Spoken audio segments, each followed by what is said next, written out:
Canadian anthem with our visitors from the north, and now the American anthem here at Paul Thomas Senior Stadium on the campus of Wenatchee Valley College as the Applesox take on the Nanaimo Nightowls here on the NCWLIFE channel. Let's listen in. Air Force. She's also the Douglas County Veteran Service Officer, where she assists veterans with filing claims for compensation and disability for the Veterans Administration. The VFW Post 3617 also engages in programs and promotes patriotism to our youth and to our schools, as well as they support and participate in many ongoing community programs.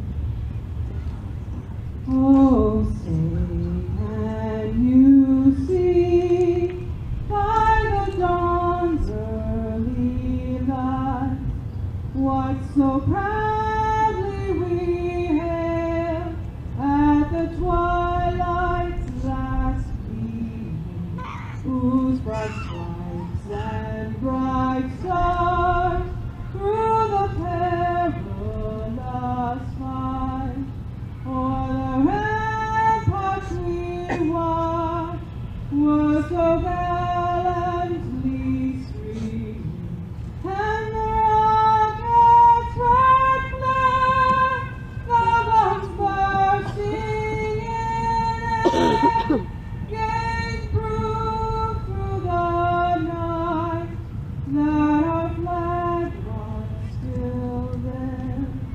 Oh, say does that star-spangled banner yet wave for the land of the free and the home of the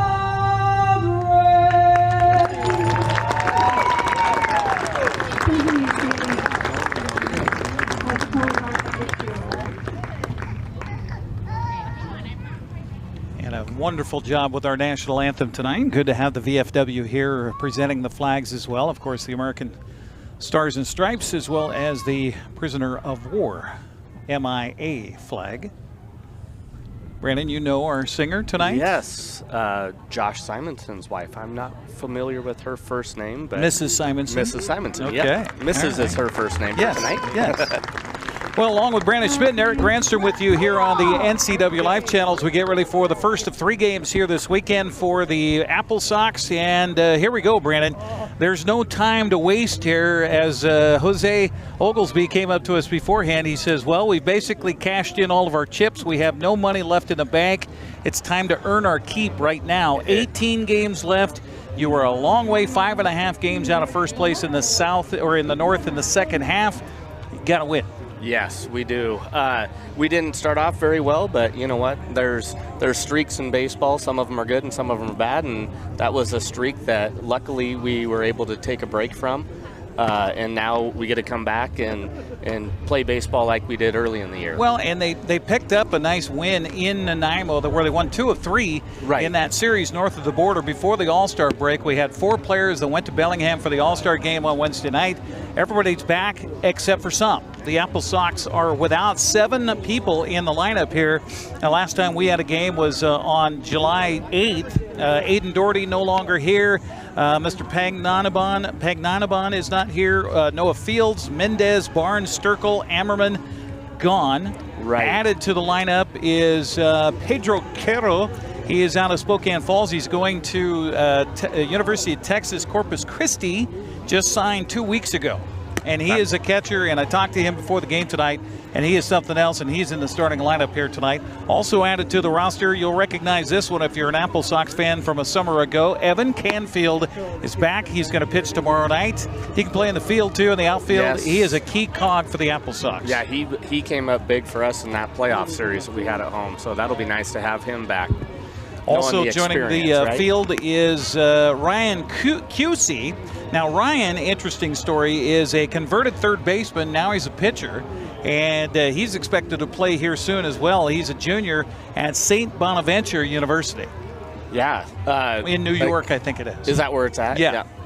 Yeah, he's Canadian as well, right? Yes, out of Edmonton. So yeah, welcome to our Canadian friends. So new guys, and we saw something down here. I don't know if they normally do this, but just playing catch, warm-up catch, kind of like little leaguers down the third baseline in foul territory before the game tonight. And maybe that's part of it, just getting used to throwing to a new guy. Right, it could be.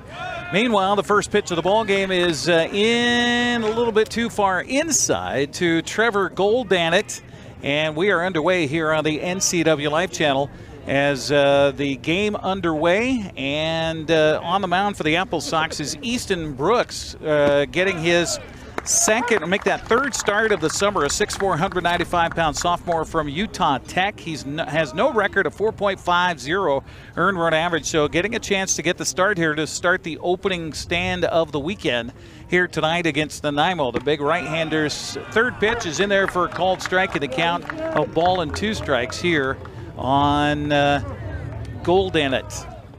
Yeah, he's got his off-speed stuff working pretty well right now for him. Did my, I wonder if my laptop got unplugged. We'll have to check that between the inning. I just got the low battery warning. A swing and a fly ball to right field. Long run for the right fielder. He's not going to get to it.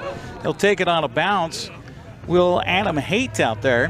And Adam Haight, by the way, on the roster as a pitcher. They got him starting in right field. This is the first time we've seen him in the outfield at all. Yeah. To start in right field, that's a tough place to start your first game here in action. We've talked about that many a times, haven't we, about how difficult it is to play out there.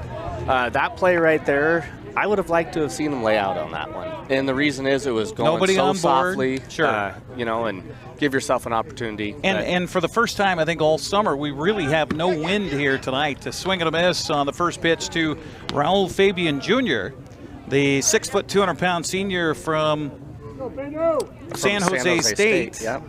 0-1 the count to him. Goldanet over at first base. Probably some speed over there for the freshman from Long Beach State. Another ball that's hit through the hole to the right side, and that'll put two aboard here. And a good start for Nanaimo after a gargantuan bus trip here today. Yeah, that's what you were saying. A little bit of traffic. Well, and strangely enough, I mean, they had to catch a ferry this morning to go from the island to the mainland, and then they had to come down through the Canadian border. They said there was a little bit of a delay there. They had to come down I-5 to Highway 2 and then come over Stevens Pass. They had really nothing until they got over on this side, just outside of Leavenworth with construction in Tumwater Canyon. There was an hour, and then just getting through Leavenworth was another hour. Yeah, Leavenworth gets packed up, doesn't it, this time of year? Talon Zank is up, and he'll take the first pitch for a ball. 0-1 the count to Zank, and he has been something out of Everett Community College. He's batting .292 on the summer.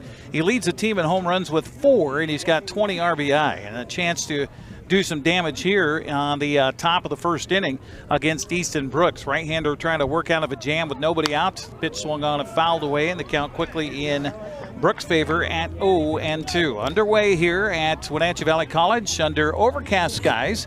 Kind of a beautiful evening right now. Temperatures in the 80s, I would say, with a little light breeze at our back. Yeah. This is nice. It is nice. It was couldn't decide today whether it was going to be super still and muggy or whether it was going to be a little bit breezy, and there was variables in the weather for sure today. This pitch swung on and fouled away again. That'll be out of play down the right field line. There is quite a bit of room here down the foul lines in each side of the park, right field, left field. Now there is a line that stretches beyond the dugout on the first base side that goes from that fence in front of the dugout down to the light pole. Yeah, down in front to of the fence. Yeah, it goes all the way down. I guess, you've got the bullpen area over there that's out of play. Yeah, on our side, bullpen area appears to me like it's in play, doesn't it? It is in play. Yeah. 0-2 count to Zink. Runners at first and second. Holding. Pitch on the way. No. Strike 3 call. Can't help you, no, just looking. So gone looking is Zink, and that's a huge out for Easton Brooks. Yeah, he brought that pitch right there. He was sitting about 82, 86 on his off-speed stuff, and then 93-mile-an-hour fastball that came in. Which, I mean, pretty how quick. effective is that when you're throwing 80s and then you come fast 93? I mean, that seems like it's 103. Yeah, it really does. Jacob Hayes now steps up for the Nightowls. Nanaimo coming in with a 17-19 record overall. They're 5-4 so far in the second half. Pitch on the way is a little bit high for a ball. 1-0 the count to Hayes. Batting .261, 6'5", 230 pounds, sophomore from Azusa Pacific. I think they have a couple of those guys, don't they? Not in the starting lineup today, but they could have one in their roster, yeah. 1-0 the count to Hayes. Brooks' pitch swung on and hit well to left field, but backing up and circling under it will be the Applesox left fielder, Ji-Hee Lee, and he'll make the catch, and advancing are the runners, both 90 feet. Yeah, that was a good decision by their base runners there to tag and go on that. Ji-Hee didn't get an opportunity to get behind that ball, so he had to do a little pirouette afterwards and make a throw, and had a good throw just up the line a little bit. But well, that's 2 outs here for Brooks, so he's an out away from getting out of this jam here at the top of the first inning. Spencer Sullivan now steps up. He's hitting .313 out of Virginia Commonwealth. He's a junior there, 6 foot, 205 pounds. Left-hander at the plate, right-hander on the mound. You got a gap between first and second right now. Pitch on the way is a little, oh, no, strike called. 0-1 the count here to Jacob Hayes. I think he had a little bit of help from the fans on that pitch there. He did too. I think he did too. Hudson Boucher is behind the plate calling balls and strikes tonight. Jacob Fisher, you recognize that name, is out on the base paths. Pitch here. Oh, look out. Boy, I hope everybody's okay on that one. I felt it hit the back of the dugout underneath our feet. Yeah. As we're perched on top of the Applesox dugout. On the way to the dugout, too. Wow. Wow. Yeah, again, that 93-mile-an-hour fastball got on him pretty quick there. Just a little behind that one. A little bit, yeah. Just a little bit. So 0-2 counts with 2 on and nobody in yet. And Easton Brooks trying to keep it right there with 2 outs in the inning. Shakes off the first sign from catcher Pedro Quero. Has the one he wants now. And the pitch by Brooks on the way. A little bit high and away, tried to get him to fish for one, and the count of ball and 2 strikes. Plenty of oomph on that one as well. Yeah, 94-mile-an-hour fastball. Where I grew up, that's called oomph. Yeah.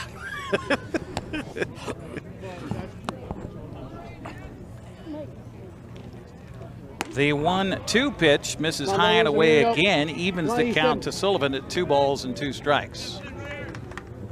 Yeah, which he's fine with missing those. Yes. They're trying to miss up and away, which is not the norm missing spot. You'd rather miss up and in typically, just to get the guy off the plate, scare him a little bit, and then he goes right across the knees for strike 3 looking, and that'll do it. And Easton Brooks works out of a jam here, leaves 2 aboard, strikes out 2 of the 3 outs in the inning, and we'll head to the bottom of the first. No score for Nanaimo, and the Applesox do up next. You're watching West Coast League Baseball on the NCWLIFE channel. At Kennedy Group, we understand that buying and selling is more than a transaction, and it's more than just a house. This is where you will gather with friends and family, and where a lifetime of memories will be made. But buying a home is more than memories. Oftentimes, it's your biggest financial decision. The agents at Kennedy Group understand this and provide real estate advice based on your goals and dreams. Call us today, and let's find your happy place. Are you dealing with a pest or weed issue and you just don't know what to do? We use the best pest control methods approved for areas with kids and pets. Whether it's rats, mice, ants, or spiders, or something else altogether, we provide the coaching and solutions you're looking for. And you can know that your dollars are supporting a local, family-owned and operated business. Allow us to help you get back to living healthy and pest-free. Harvest Valley Pest Control.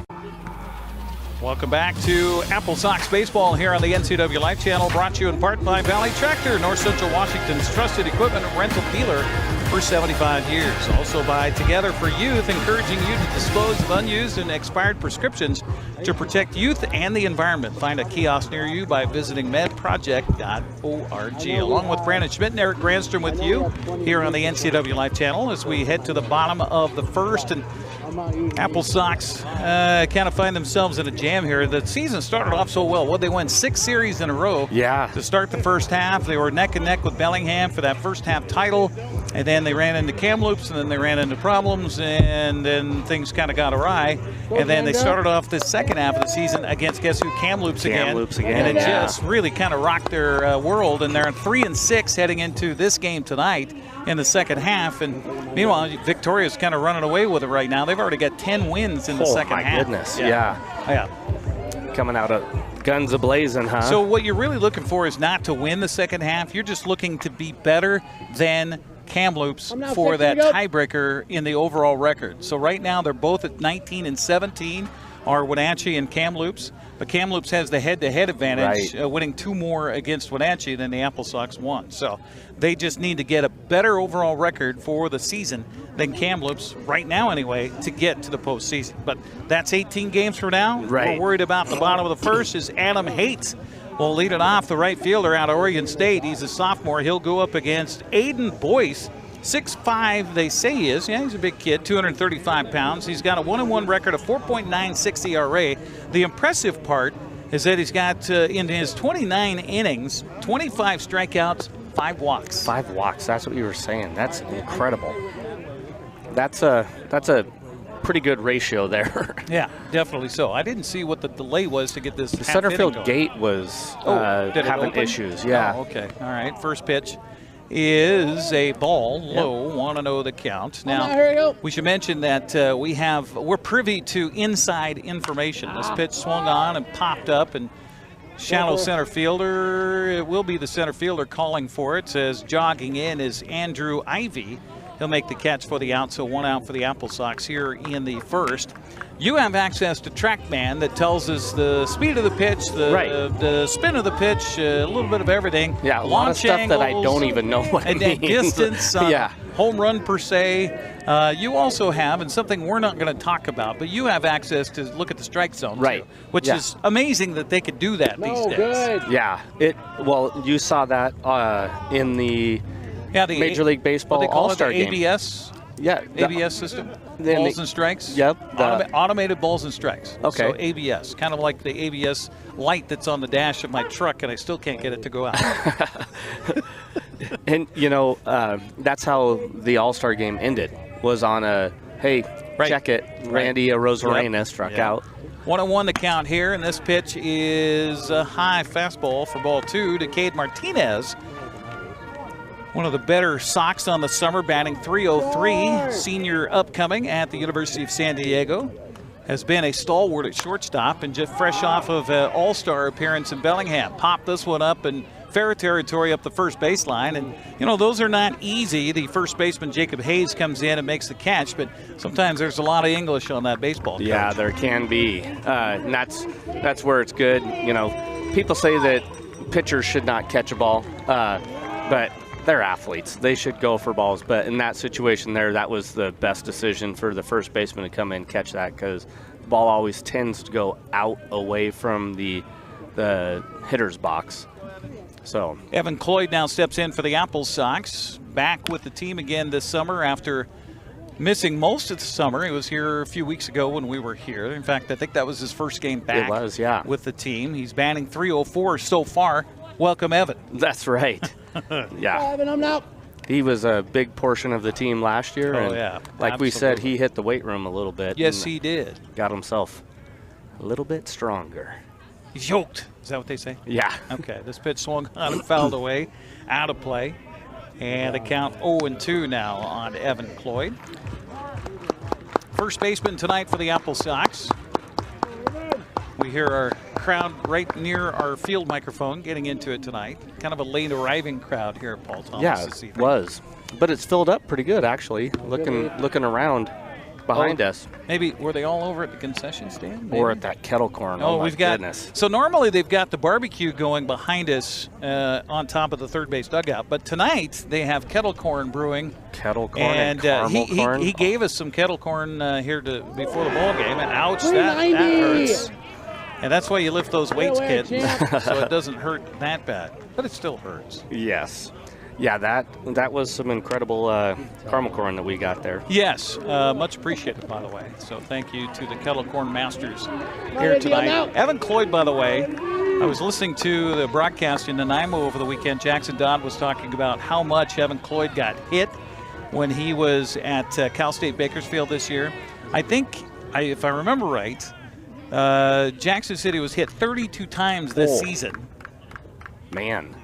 And now he's been hit, I think, already 5 times in an Applesox uniform. Jeez. And he's only been here a couple of weeks. Right. Loves to stand on that plate. I mean, if you're going to give up your body to sacrifice your body to help out a team. Izzy Madriaga will fly out on a line drive to the opposite way to Trevor Goldance out there. That'll do it for the Applesox here. They get a runner aboard on a hit batsman. They leave a man. We are through 1 in Wenatchee. Scoreless so far. You're watching West Coast League Baseball on the NCWLIFE channel. Apple Valley Honda is bringing the future of driving to you. Introducing the all-new, all-electric Honda Prologue EV. Say goodbye to gas stations and hello to a whisper-quiet ride and zero emissions. The wait is over. Finally, a local option for a quality EV from a brand with a track record of exceptional quality and reliability. Experience the Honda Prologue EV for yourself at family-owned Apple Valley Honda. Stay close to home and visit us at Apple Valley Honda today for the life you live. A new video game, a movie, dinner with friends. There are a lot of things worth saving up for. Vapes aren't cheap, and buying pods over and over can stop you from affording things you want more. When it comes to your money, choose what matters. Choose you. When life gets stressful, jumping into your passions can help you find your calm. Avoid vapes, which contain nicotine and can make feelings of anxiety and depression worse. When it comes to your mental health, choose what matters. Choose you. Coverage of Applesox baseball on the NCWLIFE channel brought to you in part by Tacos Chava. They're in East Wenatchee. You love them in their East Wenatchee location. How about have them cater your next event? Find them on Facebook by searching Tacos Chava East Wenatchee. That's Tacos Chava East Wenatchee, and you'll find Tacos Chava. 6, 7, 8 hitters due up here for Nanaimo in their part of the second. That'll be Brock Worthgen, Ryder Florence, and Andrew Ivy. As the first batter steps in, Worthgen swings at the first pitch and fouls it back at the count 0-1. And what a job by Easton Brooks to settle down in that first inning after giving up a couple of base hits and then got the next 3 guys out. He did, yeah. Neither one of those hits were hit super hard either, so he's off to a good start right here. Throwing a lot of strikes. I like to see that. Easton's wind and delivery. This pitch swung on a line drive right at Evan Cloyd over there, and he'll make the snap for the outs. So 1 out here in the second, and always love to get that first guy out. Yes, you do. It's nice to have teammates that can help you out on that too, because that ball was hit pretty hard. Ryder Florence will step up now. Third baseman, 6 foot, 185 pounds, sophomore from Scottsdale Community College. I don't know Scottsdale. I've never been there this time of year. Usually Arizona, you're thinking you're cooking like crazy, but Scottsdale's kind of high, aren't they? I think or am that's I thinking Flagstaff. Oh, Flagstaff. That's what I'm thinking of. So yeah, he's happy to be here instead of down in Scottsdale right now. Yeah, Scottsdale's right next to Phoenix. That's right. That's right. Yeah, you cook pretty good there. First pitch misses for a ball to Florence. Easton Brooks ready, and the right-hander's 1-0 pitch is a fastball missing for ball 2. Again, it's Hunter Boucher behind home plate, and Jacob Fisher out on the base paths are 2 adjudicators tonight, wearing black tops, gray pants. Talking about the umpires, by the way. Yeah! This flinch by the batter does not elicit a strike call by Florence, so the count quickly goes to 3-0. Yeah, I like that automated system.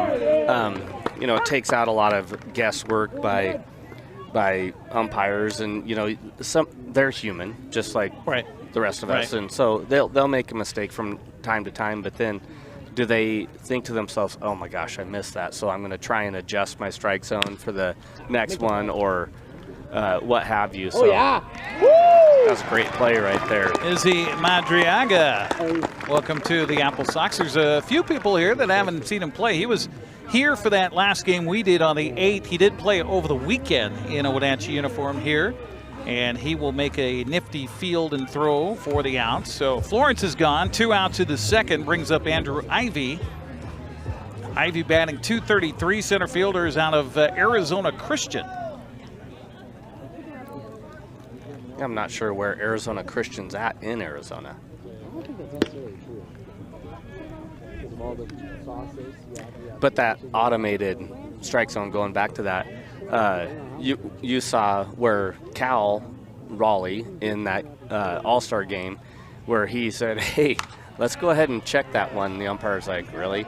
And they went and checked it, and in fact, it was a strike. It was, I mean, way a strike. Yeah. It wasn't like outside the zone and barely ticked it like the end of the game. And that was a good strike. And that was the first time in Major League history that the ABS system has been used in an actual game. Right. Kind of game. Yeah, kind of game, with it being the All-Star game. And I believe that every single challenge that was done by either a hitter or a pitcher or catcher was successful. Yeah. Here's one for you, and this will never go, but I was thinking about this during the game, especially when Cal Raleigh, tapped his head with that first challenge. This pitch misses low, so the count's gone 3-1 on Andrew Ivy. Can an umpire check himself?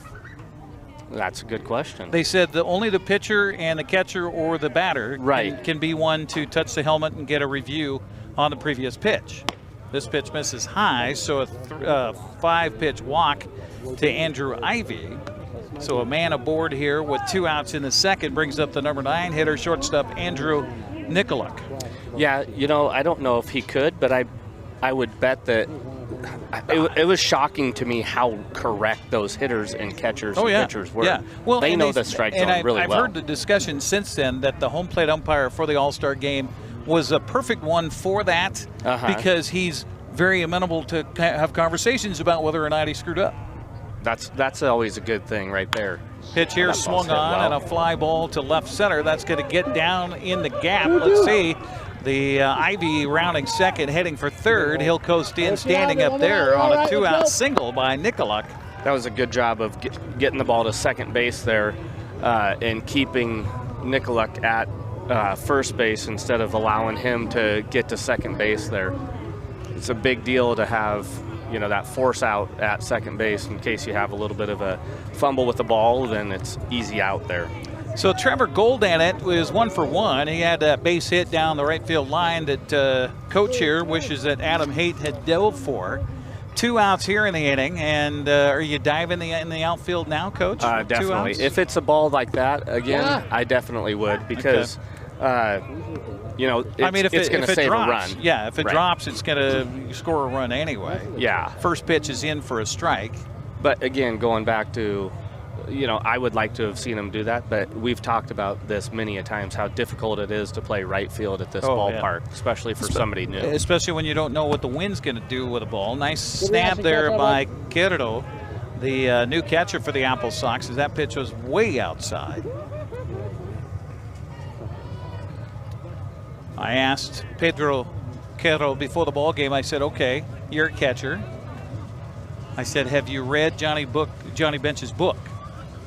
And he goes, no. And I said, well, I should say, have you read one of Johnny Bench's books? And he says, no. He says, I don't read. I said, come on. He was kidding. Yeah. And I said, catch everything, Johnny Bench. It's not only for catching, it's for life. Really? Yes. Great book. And a quick book. Quick read. Lots of pictures? No picture. Dang it. 1-2 the count. Pitch on the way here. Swung on, popped up, out of play on the third base side. Coach, you could have sprawled out for that one. Yeah, I could climb the fence. Oh, did you see that kid in the home run derby that robbed the home run? Yes, that was sweet. Great play. 1-2 the count on Goldanet. Runners on the corners, 2 outs here, top of the second, scoreless so far in Wenatchee. Pitch on the way is bouncing in. Nice Great stop by block right Kittle. I asked Pedro before the game. I said, okay. I said, how do you pronounce your last name? He goes, well, you know, whatever. I said, no. That's your name. We want to be good here. That is your name. He goes, well, Kerro. I said, okay, I'll try to do my best to roll my R.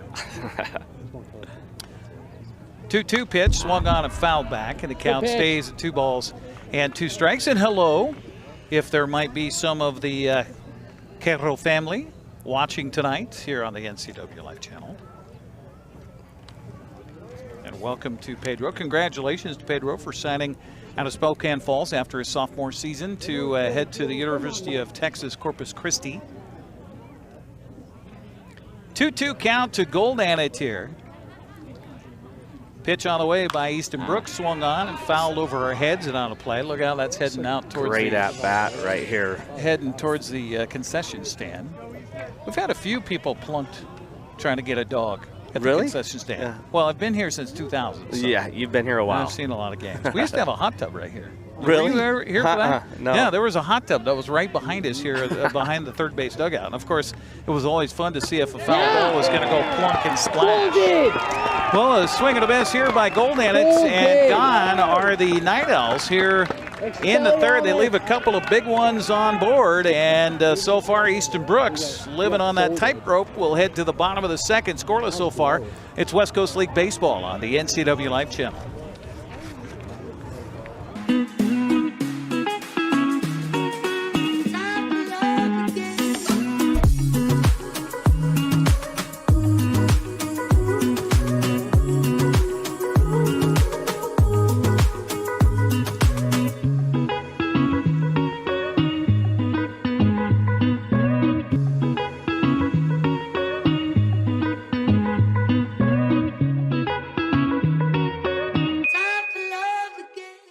You trust the same doctor for your health and the same dentist for your smile. Trust Global Car Care to keep your vehicle running strong. We track your car's history so it gets the right care at the right time. With our 3-year, 36,000-mile warranty on parts and labor, you'll drive away with confidence. Global Car Care, your automotive experts. We service all makes and models, but specialize in Sprinter vans, Mercedes, Audi, Volkswagen, and BMW. Call or visit us today.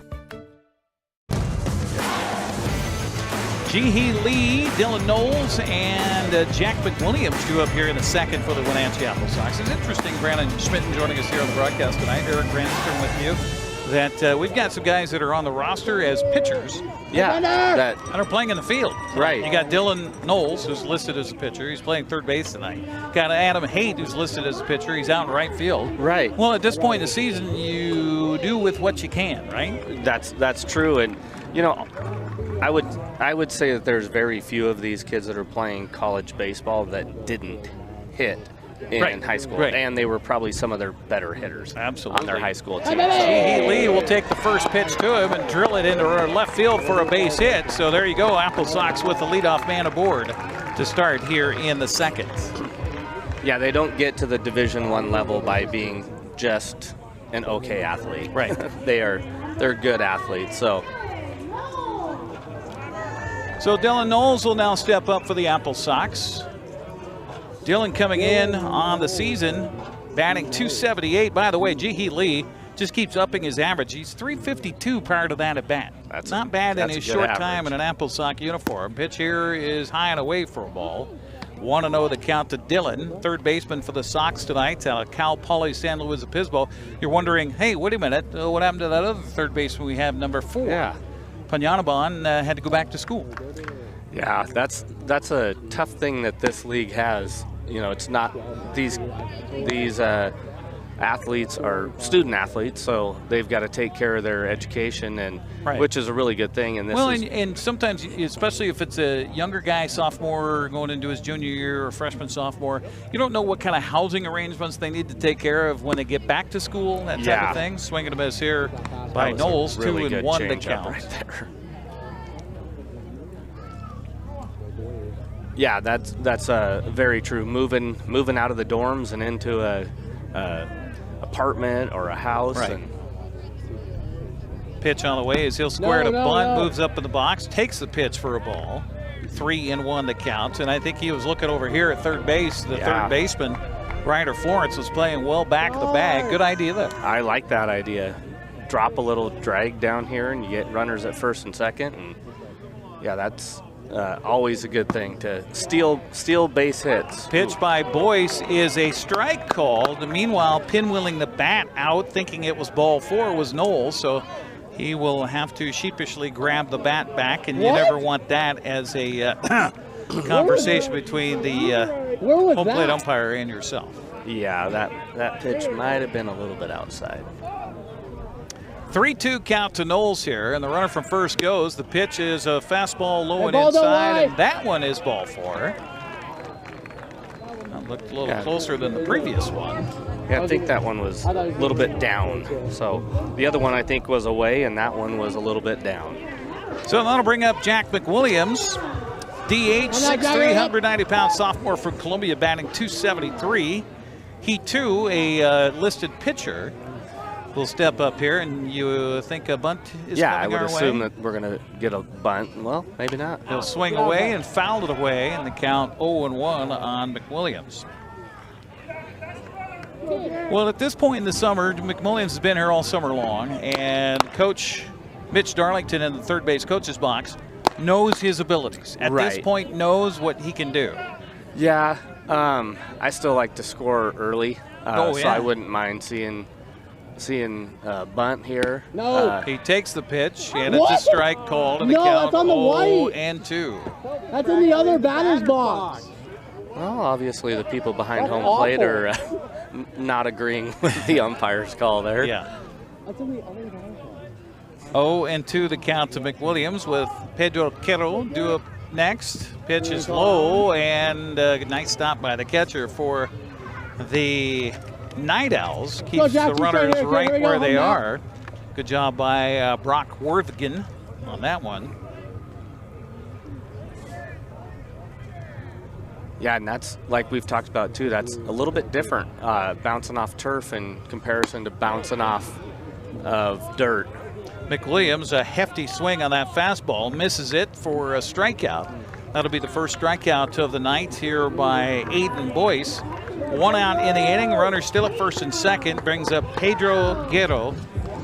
Quero, 5'9", 190 pounds, heading to Corpus Christi as a catcher out of Spokane Falls Community College. Yeah, so Texas A&M Corpus Christi. Where is the? Oh, it's College Station, isn't it? Where Texas A&M is? Yeah. Okay, so 2 different. I thought it was University of Texas Corpus Christi. Did they say Texas A&M on the roster? I think so. Yeah. Oh, okay. Yeah. But either way, I didn't know that there was 2 different Texas A&Ms. Turn around and a throw back to the second baseman covering the bag. Little turn and whirl there by Boyce, tossing it back to Talon Zink, just to keep Jihi Lee close out there. Okay, so it is 2 different colleges. It is, okay. Yeah. Pitch on the way. That's a really good change is in there for a strike, and the count even to Quero at 1 ball and 1 strike. That's a good call, but no, it's not. Philip Chung is waiting on deck for his chance. 2 on, 1 out. Scoreless game here, bottom of the second. Runners go, pitch is high and inside. The throw down to third base. It just dropped. And everybody's going to hold tight. Meanwhile, the runner from first moves down to second. Thank you. Yeah, I like seeing that right there. Seeing a stolen base on that just to advance the runners. Make some action. Here we go. The catcher didn't seem like he rocketed that down there, but it was a perfect throw, and should have been an out. Yeah, should have been. Just base knock, here you go. Kicked the glove and knocked the ball out. So the Sox with a chance here with runners at second and third, and the count 2-1 now on Quero. Pitch on the way, swung on and fouled back, and the count even at 2 balls and 2 strikes. I told him, I said, so anything you do like Johnny Bench? or for that matter, Cal Raleigh. Right. Let's take a modern Yeah. player. And he goes, I've got the bomb bat, or the torpedo bat. Yeah. So he says he's ready. The 2-2 pitch by Boyce on the way, swung on and fouled up the first baseline. That's a really good job right there. Trying to hit in the gap between first and second? Just battling off a pitch. We've had some pitches that have been a little bit questionable as far as the calls. So take the decision making out of the umpire's hand. 2-2 pitch is outside for ball 3. 3-2 the count. I thought he was going to ring in. Hudson Boucher, again, our umpire behind home plate tonight. Two-man crew, first of 3 games for the weekend. So he and Jacob Fisher will be working all weekend long here. No, good. This pitch is outside and low for ball 4, so the bases are loaded. That was great at bat by Pedro pitch Quevedo. at bat. Yeah.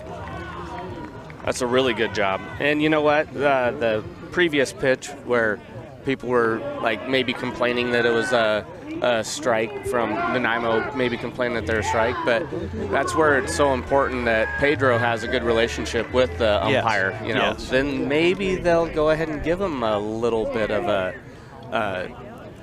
advantage. So you got Philip Chong at the plate now with the bases loaded, 1 out in the inning, and the pitch on the way is an off-speed pitch in there for a strike. He really likes count that changeup. 0-1. It's a really good pitch. I was wondering if Mitch might try to do a little trickeration with Chong batting just $158, but a lot of speed. Yeah, the only deal here is you got the bases loaded. Right? So this pitch is in there for a strike, so Chong's got to be a hitter now. Behind in the count, 0-2. Freshman from Stanford back in the right-handed batter's box. And Aiden Boyce trying to pitch out of a jam here for the Nightowls. Pitch on the way is ball. And a count to ball and 2 strikes. Chung took a long look at it, but decided not to swing.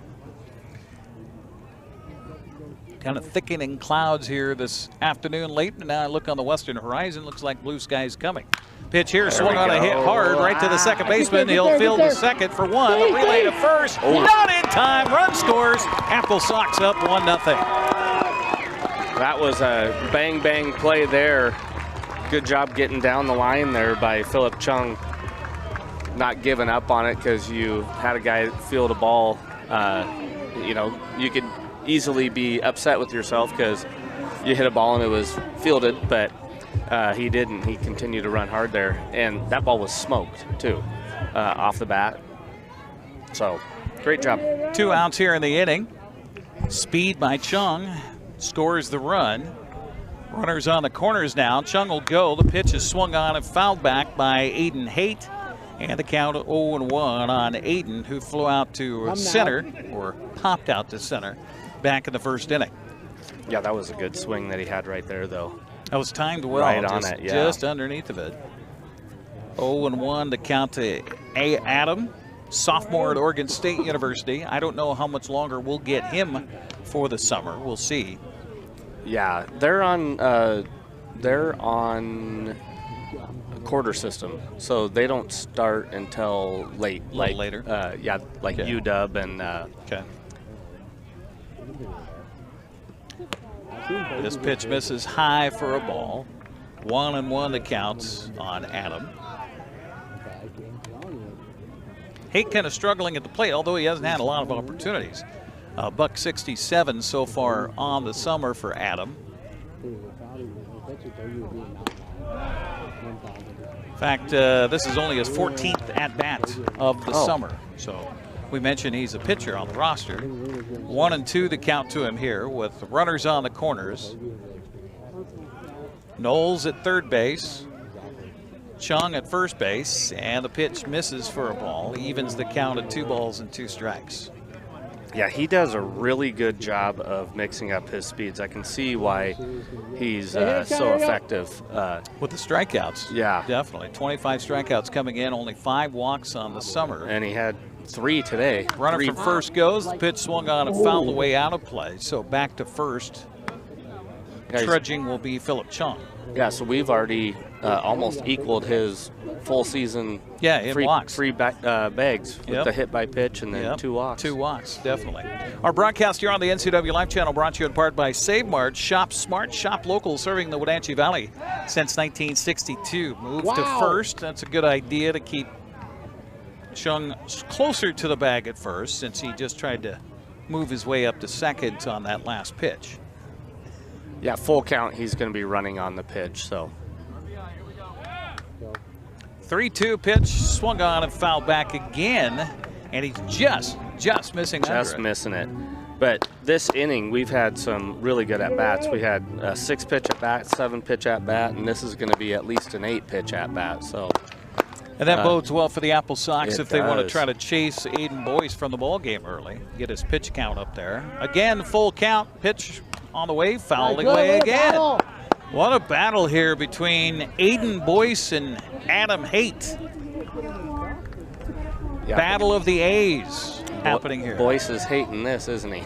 Yes, yes, he is. He's like, come on, I'm throwing everything, for God's sakes. Watch out for that changeup right here. Full count again, the 3-2 pitch on the way by Boyce. Swung on and out. Yeah, he swung through that and hit the catcher with his bat. I heard the double thump there, so I didn't know if it was a foul ball or not. And that'll do it for Wenatchee. But they do get 1 run. They leave a couple big ones out there. We'll head to the 3rd inning of play. Wenatchee on top 1-0. You're watching Applesox Baseball on the NCW Life channel. Now's the time to get a great deal on taking care of your property. You need the #1 selling subcompact tractor in the U.S. so you can do it all and do it right. Z-Series mowers that deliver a quality cut, and Sidekick utility vehicles where durability meets speed. Right now, bring home select Kubota equipment with 0% financing available or save up to $2,500.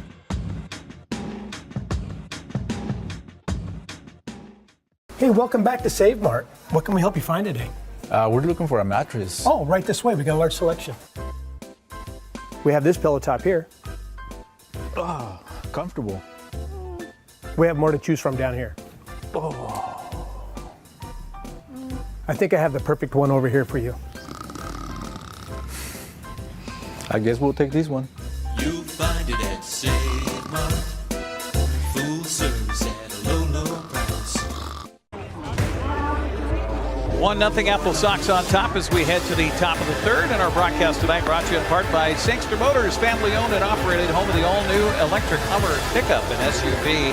It'll be Raul Fabian Jr., Talon Zink, and Jacob Hayes, the number 2, 3, 4 batters, coming up for the Nanaimo Nightowls here in the 3rd inning, along with Brandon Schmidt and Eric Granstrom with you here on the NCW Life channel. They have a cadre of coaches over there. Their head coach is Cody Andrychuk. The pitching coach is Gorman Heimuller. The bullpen coach is Jordan Herbinson. The assistant coach is Anthony Hauk. And their trainer, Kyle Solom. They got a bunch. That's a lot. And a partridge in a pear tree. And some names that are a little bit difficult to They pronounce. do have a few, yes. Fabian is not too hard to pronounce. He is 1 for 1 with a little base hit to the right side. He'll take the first pitch here, in for a strike, 0-1 the count. And I don't know if he called the strike on the pitch or on the check swing there, but yeah, I think that was a strike by pitch. 0-1 the count as Ethan Brooks kind of been doing a little tightrope dance here. A little check swing up the first baseline. That's going to be a fair ball inside the line and extra. Rounding first, heading for second. No, Fabian's going to hold on to it because Adam Haight came in and scurried after that baseball and kept him to just a single. That was what I would call a screwball right there. Oops-a-daisy. Yeah. That's a good pitch, Easton. Oops-a-daisy single. Up Ball the hit first off the end of the baseline. bat. Yep. Had so much English on it, it found a way to stay fair there. That'll bring up Talon Zink. He struck out looking back in the first. 1 of 2 strikeouts by Easton Brooks in that first frame. Still with 2 strikeouts on the night. And the first pitch is snapping the webbing of the glove of Pedro Quero. And a count 0-1 on Zink. Good exit velocity of a base hit is going to be anywhere in the 90s up into the 100s. That was 54. It's kind of like the tying run in the All-Star game the other night for the American League. Yep. That was a fun game, and I didn't know about that home run swing off either. Yeah, that was until it interesting. was upon us, and then I kind of like it. Yeah. It was fun. I mean, you don't have any more arms to throw, so you got to end the game somehow. And Brett Boone, Aaron Boone. Aaron Boone. Yes. He said, "Hey, you're gonna hit, and you're gonna hit, and you're gonna hit," and they're like, "That's news to us." Yeah, right. They found out as they did it. But Right. I honestly think, as confused as the announcers sounded, I think the teams were also kind of a little confused about Nobody knew what was going to happen. Yeah.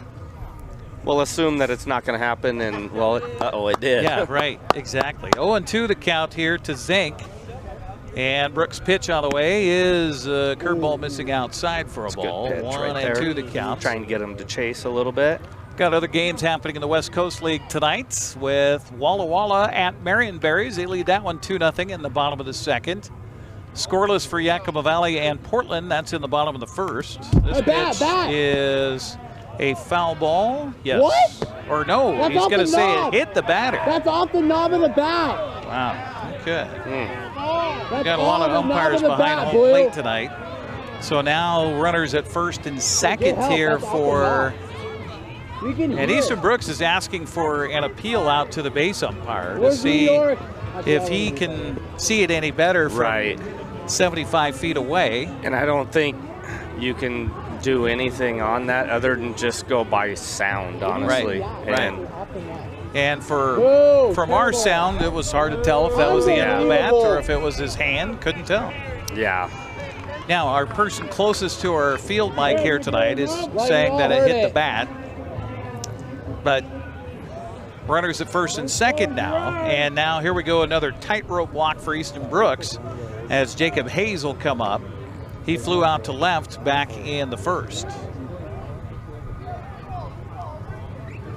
Brooks standing in a little bit of shadows out there on the mound here for the Applesox. Checks the runner at second. Pitch on the way is a strike high and inside, but still a strike call. The count 0-1 on Hayes.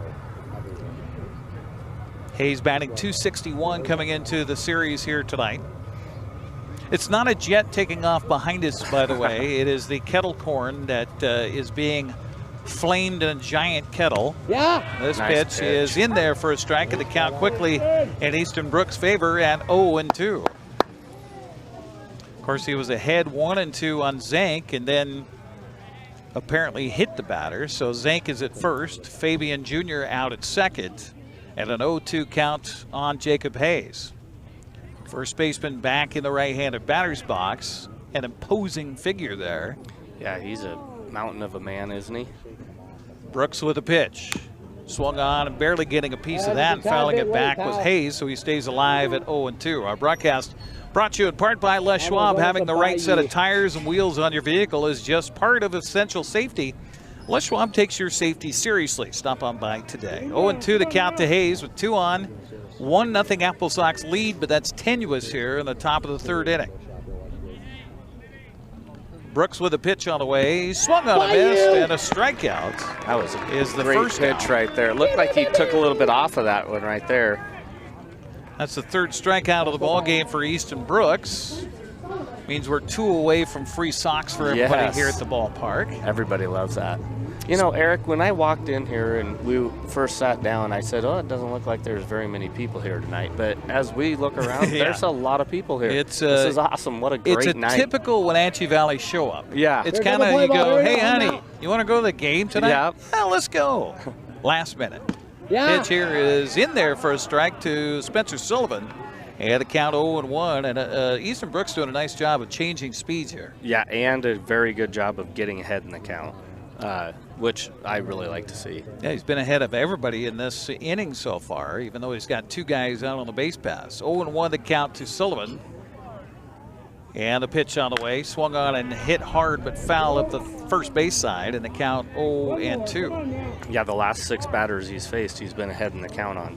And they're pitches that are all like right on the edge too. So Yeah. he's not going pitch middle. Dead red, yeah. 0-2 count to Spencer Sullivan. Easton Brooks trying to wiggle his way out of another pickle here in the top of the third inning. The right-hander checks the runner at second. Pitch on the way to the plate. Is swung on a miss, and another strikeout. That's 4 now in the ball game for Easton Brooks, and he gets out of another jam here in the third. We're going to have to call him Houdini. We'll head wait, hold on. I'm sorry. Yeah. That was only the second out? Okay. Yes. All right, I got all excited. Okay. So he can get the fans their socks right here. Yeah. Brock Worthgen steps up. He lined out to first back in the second. It was a well-hit ball, but Evan Cloyd right there to raise the glove up and snap it. So 2 down in the inning. Not out of it yet. We won't quite give him the Houdini brand name yet. Pitch by Brooks on the way is a little bit high for a ball. You know the count. This is interesting to see where Philip Chung's playing right now. He's playing pretty much directly behind second base, and after that last at bat where Worthgen had the line drive to first base, I would have thought that he would have been playing different, but they scouted him out a little bit and figured out where he likes to hit. So you just hope that he doesn't throw a pitch on the outer half and he gets a little baby ground ball. Easton Brooks falling behind a batter for the first time this inning, as he's now behind 2-0 to Brock Worthgen, the catcher for the Night Owls. Back in the right-handed batter's box, wags that black stained bat behind his ear. And Easton Brooks with the pitch. Swung on, lifted in the air. This should be the final out. Second baseman Izzy Madriaga will squeeze it, and that'll do it. So I was a little early on the call, but the man on the mound, Easton Brooks, gets out of another jam, and we'll head to the bottom of the third with Wenatchee up 1-0. You're watching Applesox baseball on the NCWLIFE channel. NCWLIFE channel is your local TV station. We believe in being the spotlight and mirror to the communities we serve in North Central Washington. Programming on NCWLIFE would not be possible without our sponsors. Special thanks to our platinum sponsor, Alpine Air. Turn to the experts at Carrier and Alpine Air. Highlander Golf Course and Grill, located in East Wenatchee, offers terrific views and challenging play for golfers at every skill level. From the golf course to the grill, you don't need to be a member to dine in style and play golf too. Highlander's well-groomed fairways and greens keep it difficult, yet friendly for your regular rounds of golf or a new destination for you and your out-of-town friends. Contact the Highlander Pro Shop today to schedule your tee time, outing, or tournament. Open 7 days a week, where everyone is welcome to play and eat.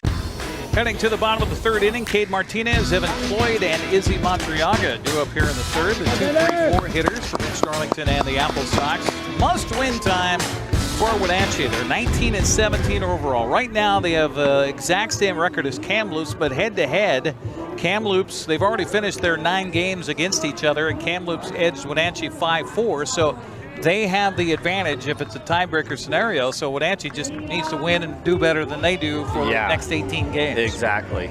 Yeah, which puts a little bit of pressure on you, but, I mean, that's kind of what you want, right? Yeah. Don't you want I was pressure? talking with Mitch Darlington before the game tonight. He goes, well, here we go.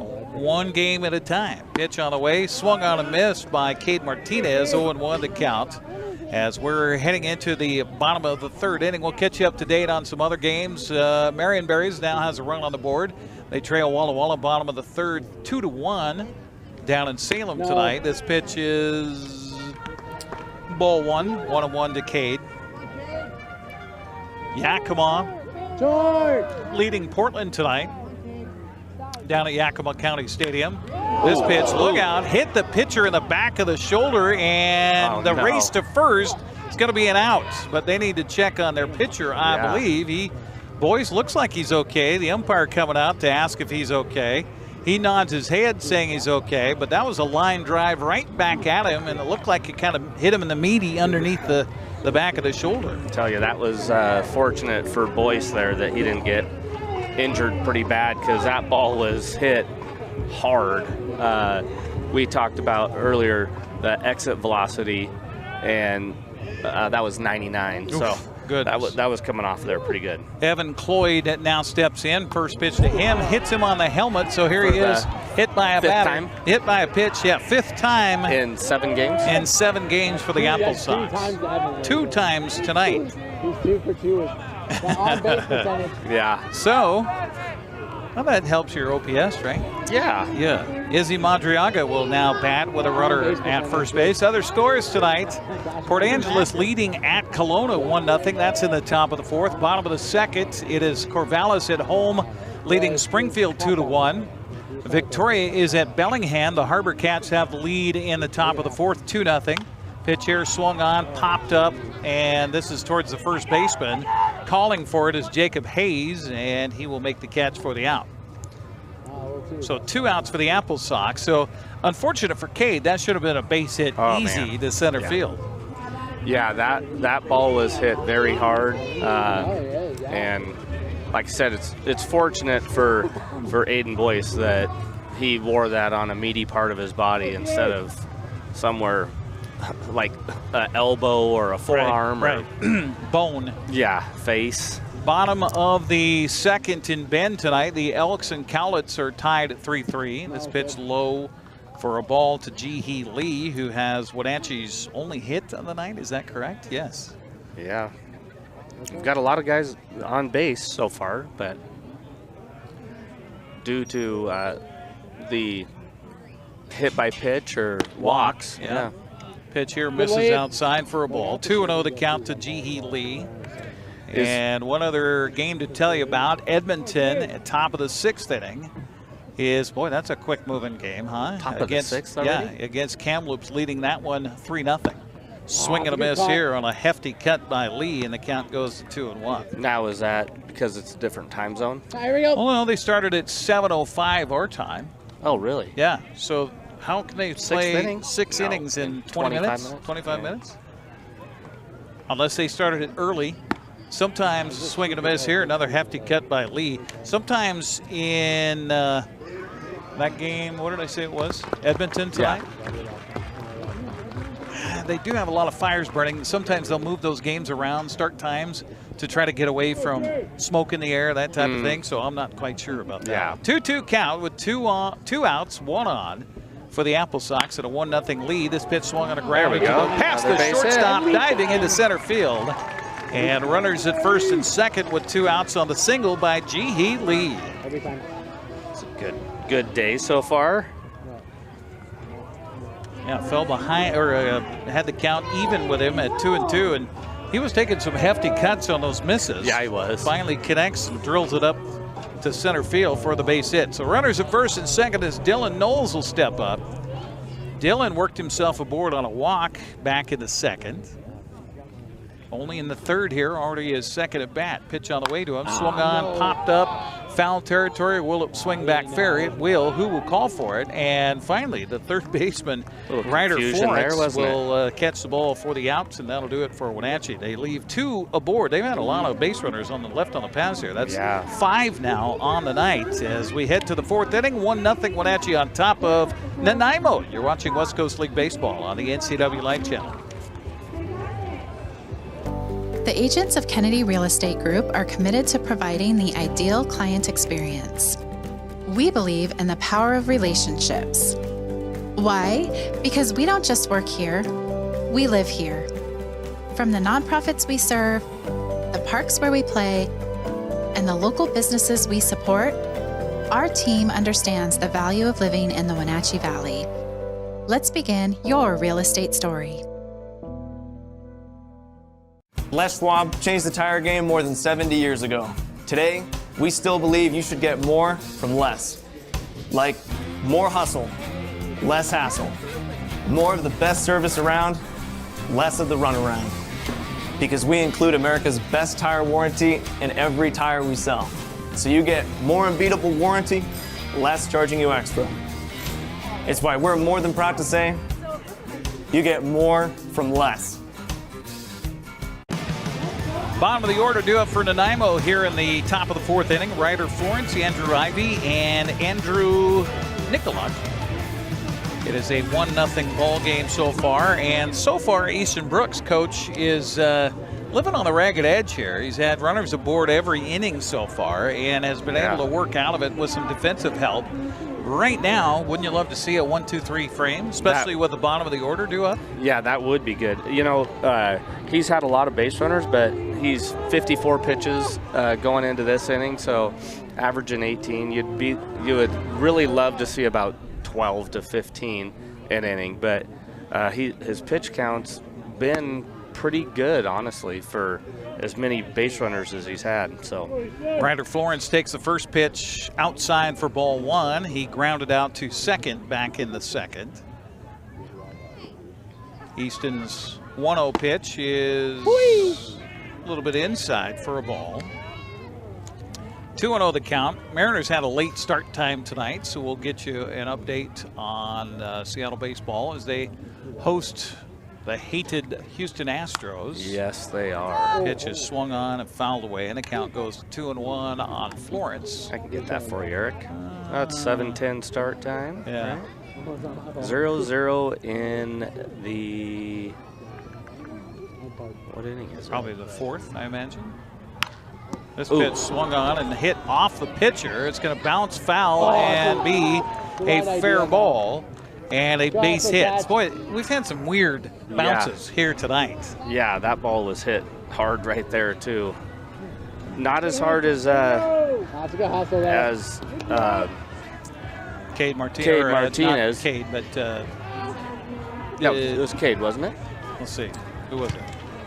Yeah, Cade. Yeah, that's Cade. Right. Cade's was 99 miles an hour. That one was only 77. So. Oh well. Yeah. That's hardly even moving. Right. All right, roll one up here. Here we go.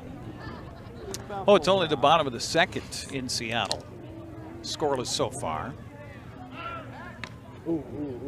In a big lead. Tossed over to the bag at first, keeping Florence close.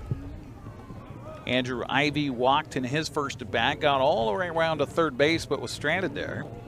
So far in the game, 6 runners stranded on the base paths for the Nanaimo in just 3 innings. This pitch swung on and hit right at the left fielder. And right there is Ji-Hee Lee for the Applesox. That was a good decision of not throwing that to first base. He was off a little ways, but a throw there, you airmail it, and now the runner's at third base. And so good decision not throwing that. Andrew Nicoluk, who had a base hit back in the second, went to left field with it. He'll be up with 1 on 1 out here for the Nightowls. I talked with their head coach about Nanaimo bars, by the way, before the game. Oh, yeah? Pitch on the way is in there for a strike, and the count 0-1. He said mostly people will make Nanaimo bars at home. It's something that you make from scratch. He says it's got a mixture of things. It's got coconut. It has custard. Custard? Is it custard? Custard, yes. It has some. Oh, that got him. Oh, my. Oh, that was very close play at the bag on the pickoff move by Easton Brooks over there to nab Ryder Florence. He was barely there. And just by the hair of his chinny chin, Florence is back there safely, according to our base umpire. 0-1 count as we talk about Nanaimo bars. Pitch on the way is swung on and missed, and a count 0-2 on Nicoluk. So it'll have chocolate, it could have peanut butter, but you bake the bars and then you cut them up into little squares. So just a bite-sized little treat. Sounds delicious. But he says it's kind of a candy bar-ish, sort of. Yeah. Yeah. Tossed to the bag at first again. And nice job by Evan Cloyd to pick that ball over there for the Applesox. Tried to make it a hidden ball trick there. Took off and kind of sprinted away from him. Tried to deke him. Yeah. 0-2 the count to Nicoluk. 1 on, 1 out. Pitch on the way. Swung on, and boy, he was way out in front of that one. Just got a piece of it. Count stays at 0-2. Our broadcast tonight brought to you in part by Kennedy Real Estate Group. They're more than selling houses. They're building communities. Buying or selling? Call Kennedy Real Estate Group. They're online at kennedygroup.com. That's K-E-N-A-D-Y group.com. 0-2 count on the number 9 hitter in the lineup here for the Nightowls. And Easton Brooks pitch on the way again. Swung on a missed. That was a lively fastball That right was there. gas. That had some snap to it. A That's 93 mile an hour fastball. And I think that's 5 strikeouts, isn't it? 1, 2, 3, 4, 5 is There what you I go. have. There you go. They should be throwing free stuff out to the fans. No, here. that's 6. Oh, is that 6? Oh, Yeah. Okay. Well, I lost track. I got all excited on I guess it was number 5 back in the third because the crowd was going nuts, and I thought that was out number 3. So that's what happened. Houdini. There. That was the Houdini that was the call. Houdini call. So 2 outs, 1 aboard. Top of the order now due up. And this pitch smoked to right field. That's going to be down for a base hit at least. Runner from first, rounding second, heading in for third, and he will coast in there. And a sharply hit ball by Goldanitz, and he's got 2 base hits on the night. Yeah, and his third at bat already in the 4th inning.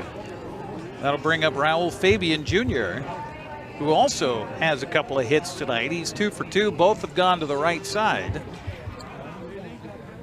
And this is where I'd like to see, I mistakenly said earlier that it was Chung, but Izzy. You want the second baseman, Madriaga, to... Yeah, I would like to see him move a little bit more to his right side since... Oh, beautiful pulling of the screen there, the string by Easton Brooks, and a swing and a miss by Fabian way out in front.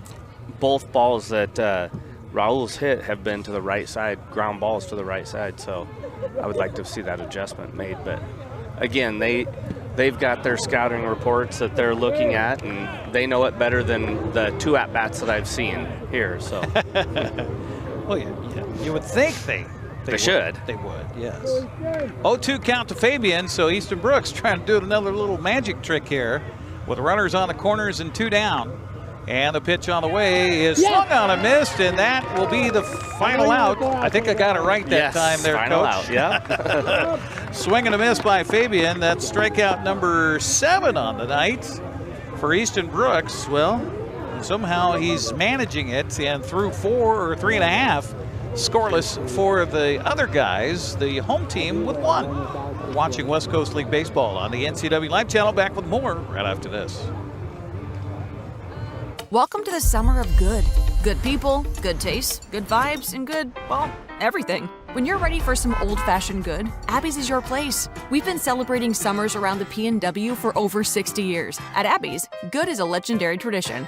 Holy pepperoni, Abby Man. It's the hometown hero bursting onto the scene this July at a special price, starring classic pepperoni, green peppers, and Italian sausage. 1 bite and wham. Don't miss the summer's biggest blockbuster. The hometown hero has arrived at Abby's. For over 35 years, the Sangster family has been not only representing GMC, but the entire community. As one of the few family-owned dealerships in Washington, you can count on our personal integrity, which has spanned over 3 generations, to ensure your satisfaction. Sangster Motors stands behind everything we sell, from GMC professional-grade products and service from a professional-grade dealership. Remember, caring about your family is what brings you back to ours. Bottom of the order due up for the Applesox here in the bottom of the 4th inning. Jack McWilliams, Pedro Carroll, and Philip Chong for Wenatchee in a 1-0 ball game here. And of course it would be a close ball game there, Coach. Yeah, that's all that we've seen this year, isn't it? 8 men left on the base paths so far tonight through 4 frames for Nanaimo. Wenatchee, 5 stranded so far as we head to the bottom of the 4th inning. McWilliams with the first pitch to him, off speed in there for a strike, and the count 0-1. I'll tell you, Aiden Boyce has a beautiful changeup. Yeah, he likes to use his off-speed pitches a lot. Pitch on the way, swung on and missed, and that was in the dirt. He'll throw slow, and slower if he has to. And he's very good at the command of his off-speed pitches. So. Well, and his arm speed, too, looks as fast as his fastball. So yeah, that's fantastic. 0-2 pitch on the way by Boyce is a fastball away for a ball. 14-mile-an-hour difference between that pitch and the previous one. So thing looked like it was, which is like taking a Yugo onto the on-ramp of the freeway where it's 70 miles an hour. This pitch swung on a grounded through for the left side in the 2nd inning in a row. The Applesox, or actually 2nd time tonight, the Applesox have leadoff man aboard as McWilliams gets a base hit. That's a good way to start. Seeing eye singles, right? Yeah, for sure. Behind in the count, McWilliams just being competitive out there. And gets in front of that one, drills it through the shortstop and the 3rd baseman. So McWilliams aboard, brings up Pedro Quero. He walked back in the second. It was a good at bat for Pedro. Pitch on the way to him, swung on, look out, fouled off the screen on the first base side. And the first baseman caught it. Did you see that? Did he really? Yeah, it hit off that pole and ricocheted right to the first baseman for obviously foul ball still. Could have been a double play right there. Yeah. 0-1 the count to Quero. Pitch on the way to him is another in there for a strike. The count 0-2. That's low. Again, that's not us talking. That is somebody down behind home plate next to our field mic. 0-2 count to Quero. Pitch on the way inside for a ball. 1-2 the count. Jose is trying to get the fans all excited, walking through with his kettle corn and trying to get the fans to get on their feet and get excited here. Pitch on the way, swung on a chop back over the mound, and a double play chance. They'll tag the runner, and no, he dropped the ball. He did. Running from first to second on the play was Jack McWilliams. Now we got to wonder if he hit the glove. The coach for Nanaimo coming out wants to have that discussion right now. Yeah. Now on that play right there, what Jack should have done is slowed down, right? Because if he continues to run, and now it worked out for us, but if he continues to run there, then it gives him a better opportunity to turn a double play. If he slows down or stops, then the double play will. Yeah, it'll be off at that point. Yeah. So the question is if there was maybe runner interference, maliciousness of if like he trying to slapped knock at it the out ball of his or hands, something like that. I saw him running straight through it, so I would not. Yeah, I I thought I saw both arms pumping. Yeah. And so now the question is whether it is an error on the second baseman for the ball coming out of his glove on the tag attempt. You're going to call that a base hit, aren't you? No, I'm going to call it an error. Okay. It should have been an out somewhere. Long discussion here between head coach Cody and Drychuk and the umpiring crew here tonight at Paul Thomas. Now I'd like to see Philip Chung here lay down a base or a bunt right here. Chung with a lot of speed. He got himself aboard back in the second when it could have been a double play to end the inning. Instead of a run scores, he will bunt the ball up the third baseline. Third baseman in, fields and throws.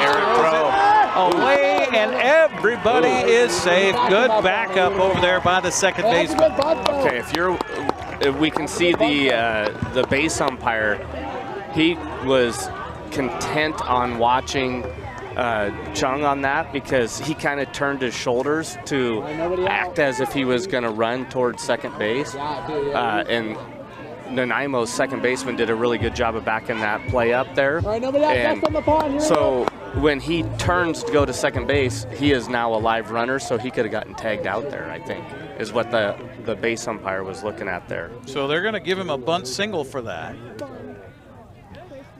Base is jammed here for Adam Haight.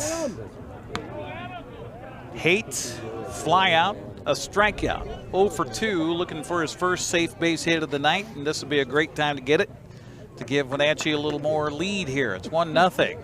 Pitch swung on and missed. Well, that was a hefty cut there by Adam Haight. He doesn't get cheated on his swings, does he? Definitely not. I think I felt the wind on this windless night from his bat up here on the third base dugout. 1-1 count to Haight. Bases full of Sox here for Wenatchee in the bottom of the fourth inning. And nobody out. This pitch swung on a chop slowly to the shortstop. Shortstop infields, and he will eat the ball, and a throw over to third, not in time. Nanaimo really thinks they got him out, and here's another conversation going to happen on a close play. Nonetheless, a run will score. Applesox lead it 2-0. That was a very headsy play right there by the shortstop to fake that throw and then come back with a toss there to third base. There was no way they were going to get the speedy Adam Haight over at first base. So he fakes the throw and then comes back on the quick little flip over to third base, and it was close. It was. Quero is ruled safe by the base umpire. And Nanaimo will have to think they're a little snake bit here in the Apple Valley tonight. Yes. Yeah, that was, I think we were kind of, or I was blocked out by the third baseman there, so I didn't see whether the tag got in there in time or not. But so Cade Martinez, who hit a smash line drive right off the pitcher, and his last at bat, steps up, base is still loaded. Pitch on the way to him, curveball is in there for a called strike at the count 0-1 on Cade, who is, well, 0 for the night so far. After the unluck back in the third, he popped out to the first baseman in the first. Pitch on the way to him here, swung on and fouled back, and that was a high fastball, and Cade not happy with himself about swinging at that. The count now behind 0-2. yeah, that was a good swing, but what he's looking for here is get a ball in the air and he might get that curveball right here. Pitch on the way to him is swung on and missed, and boy, he was just guessing that entire at bat and guesses wrong for the first out here of the fourth inning. That was a nasty pitch. That was, I mean, just filthy. Two hit by pitches. Here we go. Oh, no, baby. That's a third strikeout that I have on the night for Aiden Boyce. And that'll bring up Evan Cloyd, who is certainly a contact hitter, or being contacted. Yeah. Hit by 2 pitches tonight is Evan. And the first pitch to him here, swung on a fly ball to right field. Tagging at third is Quero. The ball caught out there. Meanwhile, from second to third goes the runner. And that sacrifice fly is going to make it a 3-0 Wenatchee lead. Perfect. That's all you need to do on a situation like that if you're Evan. You know, it'd be nice to get a base hit, but get at least one more run scored. He did a really good job there. Keto comes home to score. Moving down to third is Chung. Hanging out at first is Adam Hates, and with 2 outs, here comes Izzy Madriaga. Izzy's hit the ball in the air a couple of times. He lined out to left, and he popped out to first. Pitch on the way to him, swung on and hit hard, and that's going to get through for a base hit. Another run's going to score. Rounding second, heading for third, and will slide in safely at third base on the play is Adam Hates. Applesox on top, 4-0. This dirt is awful hard today, because as you see the runners coming in to slide into third base, they're sliding significantly more than what they're expecting to. Going past it. Adam put 2 hands on the base and said, stop. Looked like a cat. 8th man coming to the plate for the Applesox is Ji-Hee Lee, who's 2 for 2 tonight. Already his third at bat. We're only in the 4th inning. Pitch on the way by Boyce is a little low for a ball. 1-0 the count, and now the Nightowls with a right-hander warming up down to the bullpen. Wenatchee's opened up 3 runs here in the 4th to take a 4-0 lead. And the pitch by Boyce on the way is a fastball in there for a strike to the count, even to Lee at 1 ball and 1 strike. Reminder, we'll have more baseball next Tuesday here on the NCWLIFE channel as Edmonton comes calling. Sox and Riverhawks next Tuesday night, 6:30 right here on the NCWLIFE channel. This pitch is in there for a strike as well. Off speed from Aiden Boyce, and the count of ball and 2 strikes. Well, he's thrown a lot of pitches here, Coach. How many does he have? He's upwards of 70. I think he's like 72, 73 So I think right even now. if he does get the final out here, this might be the last inning for Mr. Boyce. The runner from first feigns to second. Meanwhile, taking the pitch high and away for ball 2 is Ji-Hee Lee. Good eye there on the fastball. Lee got aboard on a base hit to lead off the second. Came around and scored on that fielder's choice by Philip Chung. Base hit in the 3rd with 2 outs. Pitch here is a check swing. Fastball misses high. They do appeal, but it is ball 3. Now we'll see runner going here. Yeah. Runner at first base is Izzy Madriaga, who just brought in a run on his RBI single to right. Madriaga with a short lead at first base. He will go. No. Yes. Pitch swung. Foul ball. Right field and out of play. Now, why did he pause there? Well, I'm assuming, I can't get into his head, but I would assume that he was thinking that the pitcher may have been doing It's called a 31 move, where you fake the throw to third base and then come back and pick them off at first base. So Madriaga again with a short lead over at the bag at first, being held on over there by Jacob Hayes. Pitch on the way to the plate, misses high for ball 4. So that bat, bases are loaded, and that brings up Dylan Knowles. Ji-hee Lee having a good day at the plate. Yeah, he is. 2 for 2 with a walk, a run scored, and now Dylan Knowles, who's 0 for 1, he walked and then flew out or popped out to the third baseman. Go get him! We'll step up. First, we're going to have a conversation out on the mound. Our broadcast tonight here on the NCWLIFE channel brought to you in part by Highlander Golf Course and Grill. Plan your next tournament or event today. Call the Pro Shop. Schedule your tee time on their full swing S4 widescreen golf simulators. Make yourself tee time, or if you want to plan ahead, you know, Christmas is going to be upon us before we know it. What is it, 165 days until Christmas? I haven't got the countdown yet. So you can plan your company party out at Highlander as well. Give them a call, 509-884-4653. That's 509-884-4653. It'd be nice to tack on a couple, 2 or 3 more runs right here, wouldn't it? 2 out base hit would go very nicely. Dylan Knowles would agree with you about that. Yeah, right. Ji-hee Lee has some speed too, so get him to empty him. Yeah, that would be nice. So Boyce with the pitch on the way to the plate just swung on a miss, that off speed, and out in front of it was Knowles. The count 0-1.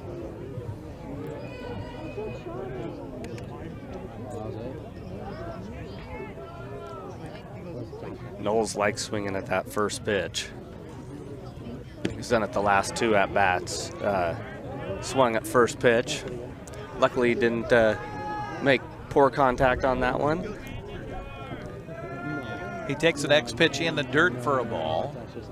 I think their right-hander is warm down in the bullpen if they need to go to him. 1-1 pitch on the way, swung on a chop to the right side. It's going to get through for a base hit. 1 run scores. 2. Second run trying to score. Sliding head first is safe. Down to throw down to third base. And out at third is the runner for the Applesox, Ji-hee Lee. But the Applesox do get 2 more runs as Haight scores. And Madriaga comes around to score for Wenatchee. And base hits with a couple of RBIs for Dylan Knowles. That'll do it for Wenatchee as Ji-hee Lee thrown out at third base. So we will head to the 5th inning of play. 6-0 Applesox on top after a 5 spot here in the 4th. You're watching West Coast League Baseball on the NCWLIFE channel.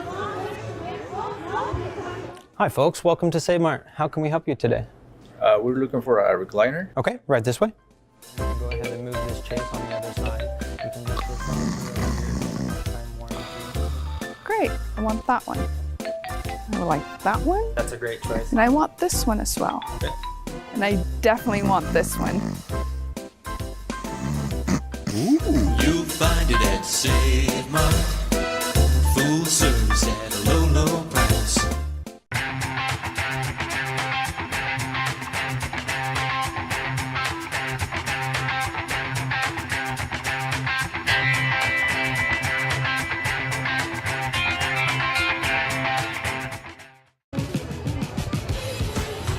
A little more elbow room for the Applesox after scoring 5 in the bottom of the 4th inning. Lead it now 6-0 over visiting Nanaimo.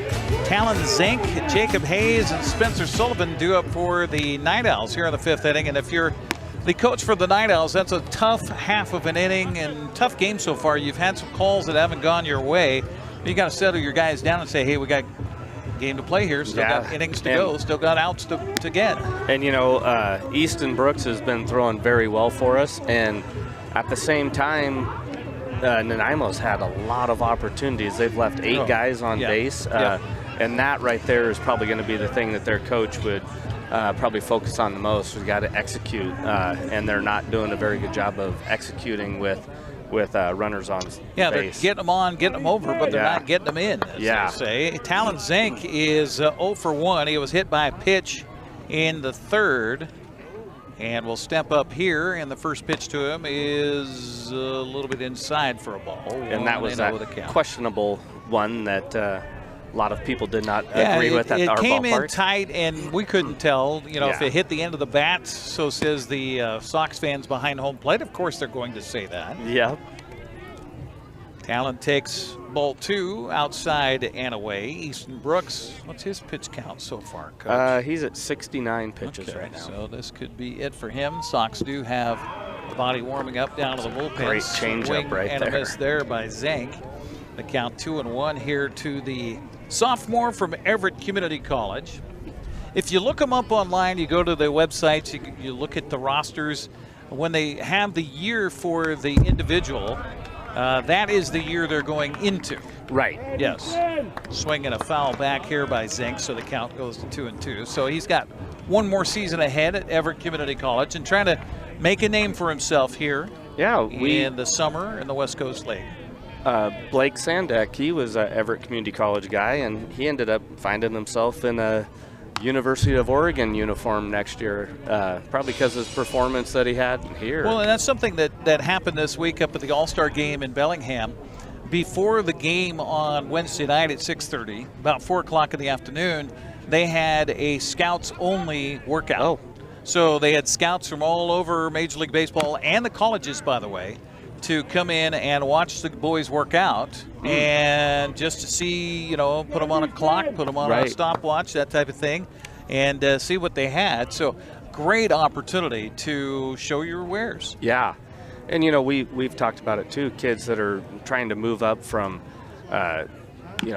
community college up to a 4-year school. Yeah. And remind me of the guy that played for the Applesox earlier this year and ended up Jack Barker. Yeah, now he drafted ended up in the 13th round. Right. So now he's got an opportunity if he wants to go play minor league baseball. So 2-2 pitch by Easton Brooks on the way, high and away for ball 3. So the count runs full to Zank. Leadoff man here in the 5th for the Nightowls. Wenatchee on top 6-0. What a great opportunity though for these kids to advance themselves in the sport of baseball. It's pitch here swung on and hit hard, and that's going to get down for extra bases, go all the way to the fence, and digging it out is Jihi Lee after a stand-up double by Talon Zink. Well, I told you before the game, and I told you as he got up for the first time, he's a guy that can cause some damage. And a leadoff double here for Nanaimo, and that's exactly what the Nightowls were looking for, is to get somebody on the base paths and try to break that scoreless side of the scoreboard for them right now. Yeah, and hopefully Easton can come out and walk the tightrope again. Yeah, create some magic and Who is that? Was it Nick Walenda, who's the tightrope walker from the Walenda family that did the tightrope walk across the Grand Canyon? I'm not sure on that one. So that's crazy, those. Yeah, absolutely. Jeez. But I mean, doing his own Walenda version here, rather than Houdini, is Mr. Easton Brooks. 0-1 to count to Jacob Hayes, who fouls off the first pitch. Runner behind Brooks now at second base. Nobody out here in the top of the 5th. Pitch on the way, swung on and missed. Fooled him on that one, and the count 0-2. Well, Jacob Hayes is one of the 7 strikeout victims at the hand of Easton Brooks here tonight. Easton came in to the game with 16 strikeouts to 9 walks. He's helped that ratio quite a bit here tonight. He has. 0-2 the count. He'd love to get a strikeout here. Peeks over his shoulder at the runner at second. Pitch on the way, barely getting a piece of it. In fact, it didn't go any further than bouncing off the plate and coming up into the hand of the batter, Jacob Hayes. Now, that's an interesting one, but it looked like it bounced and hit him first, and then he caught it. Because you saw that? Yes. In the All-Star game where the final out and then the bottom of the 9th inning? Yeah. Where it literally we just talked about that here our last game. Yeah. On spinning balls. This pitch swung on and hit in the air to center field. And Zank is tagging from second, but he does not have all the speed in the world, and a good arm out there by Philip Chung. And Zank will hold on the fly out to center. Good job. On that one, you could see where he got behind the ball and came through it, and so gave the runner no opportunity there to. And that's the key for youngsters. When you watch your favorite professional outfielder watch how they set up on those fly balls. If they're not having to sprint for it, if they can really find their feet, get to a spot, and then come forward on the ball, and especially come forward on the ball to the base or plate where they want to throw it after they catch it. Yeah, they have a little bit of momentum. It's huge. Get the crow hop in as they're catching the ball.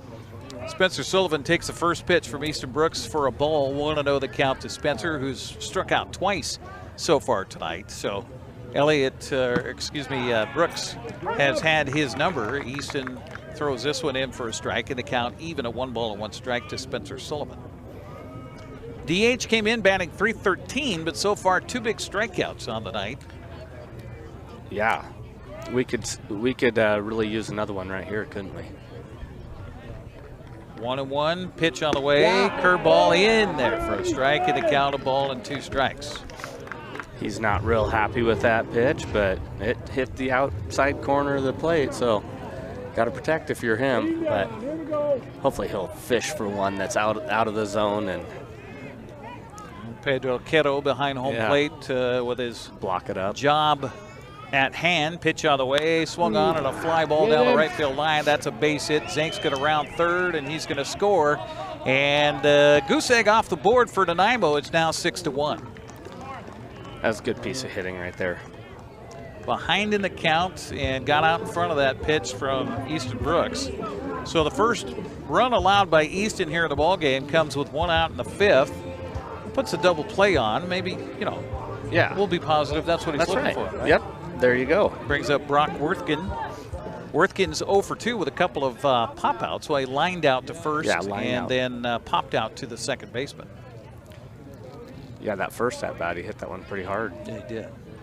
Pitch on the way to him, swung on and hit hard again, and this is going to be caught in left field. Boy, I'll tell you, Jihi Lee's been a busy guy out there. Yes, he has. Got quite a few line drives at him, hasn't he? So 2 outs in the 5th, brings up Ryder Florence.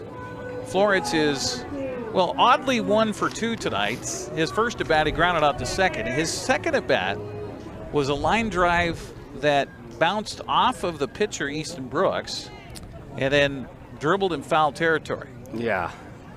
Sounded like it hit off his foot. Yeah, I think it was shoe leather there.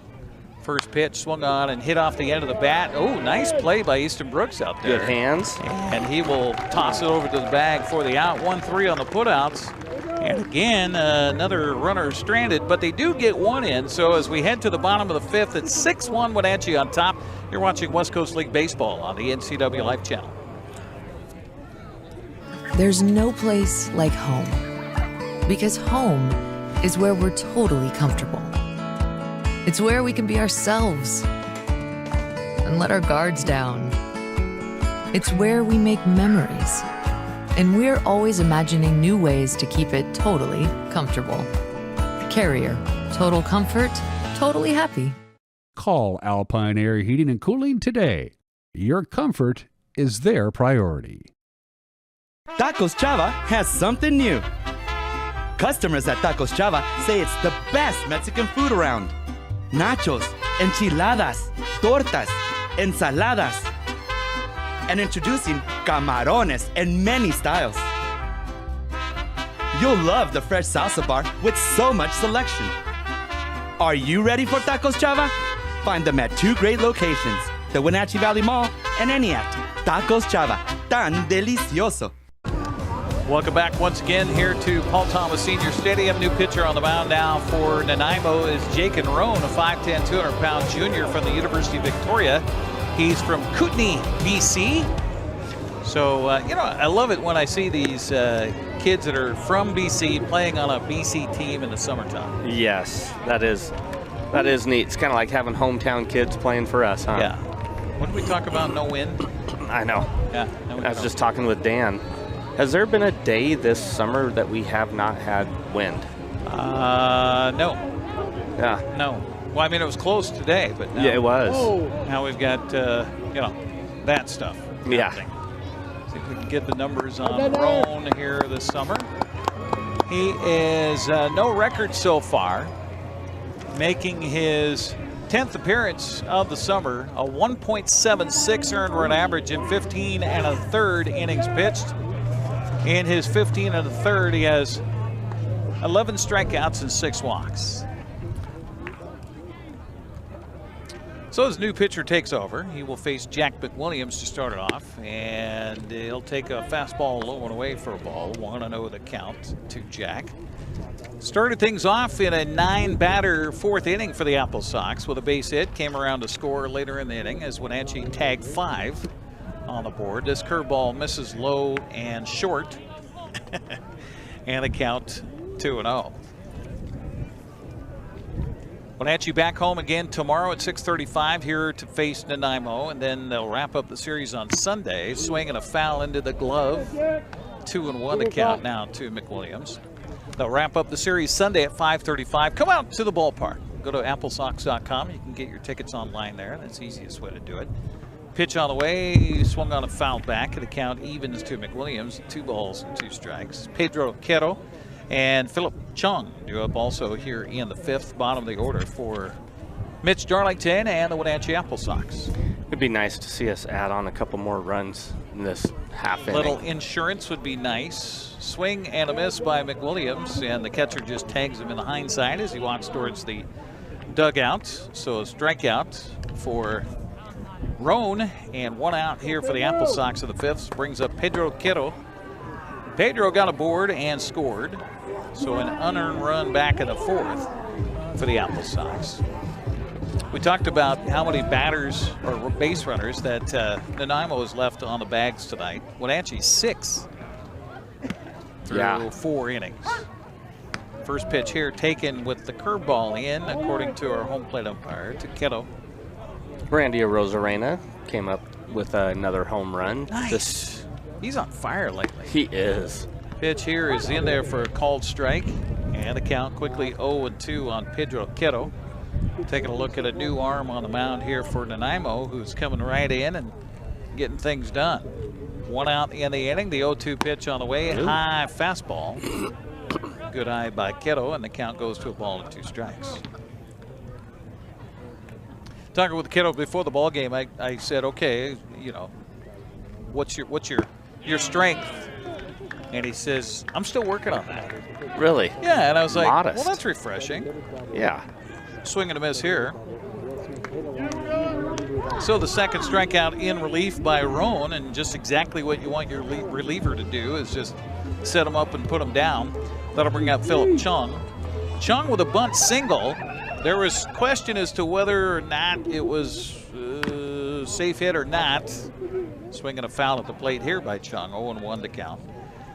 He has a run scored, also an RBI and a fielder's choice. So good night for Philip. Yeah. Bottom of the order for the Applesox. Yeah, that was a great bunt that he laid It really down. was. Yeah. It really was.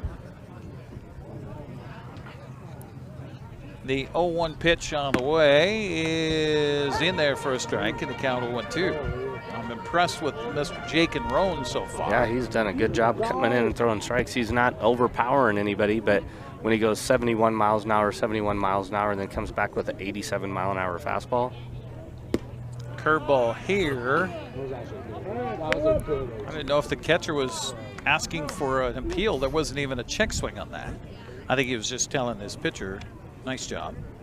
1-2 the count. Pitch on the way. Swung on a miss. And how about There's Mr. that Roan? 86-mile-an-hour fastball. He strikes right out the side for the Applesox. To the 6th inning we go. Sox on top, 6-1. You're watching West Coast League Baseball on the NCWLIFE channel.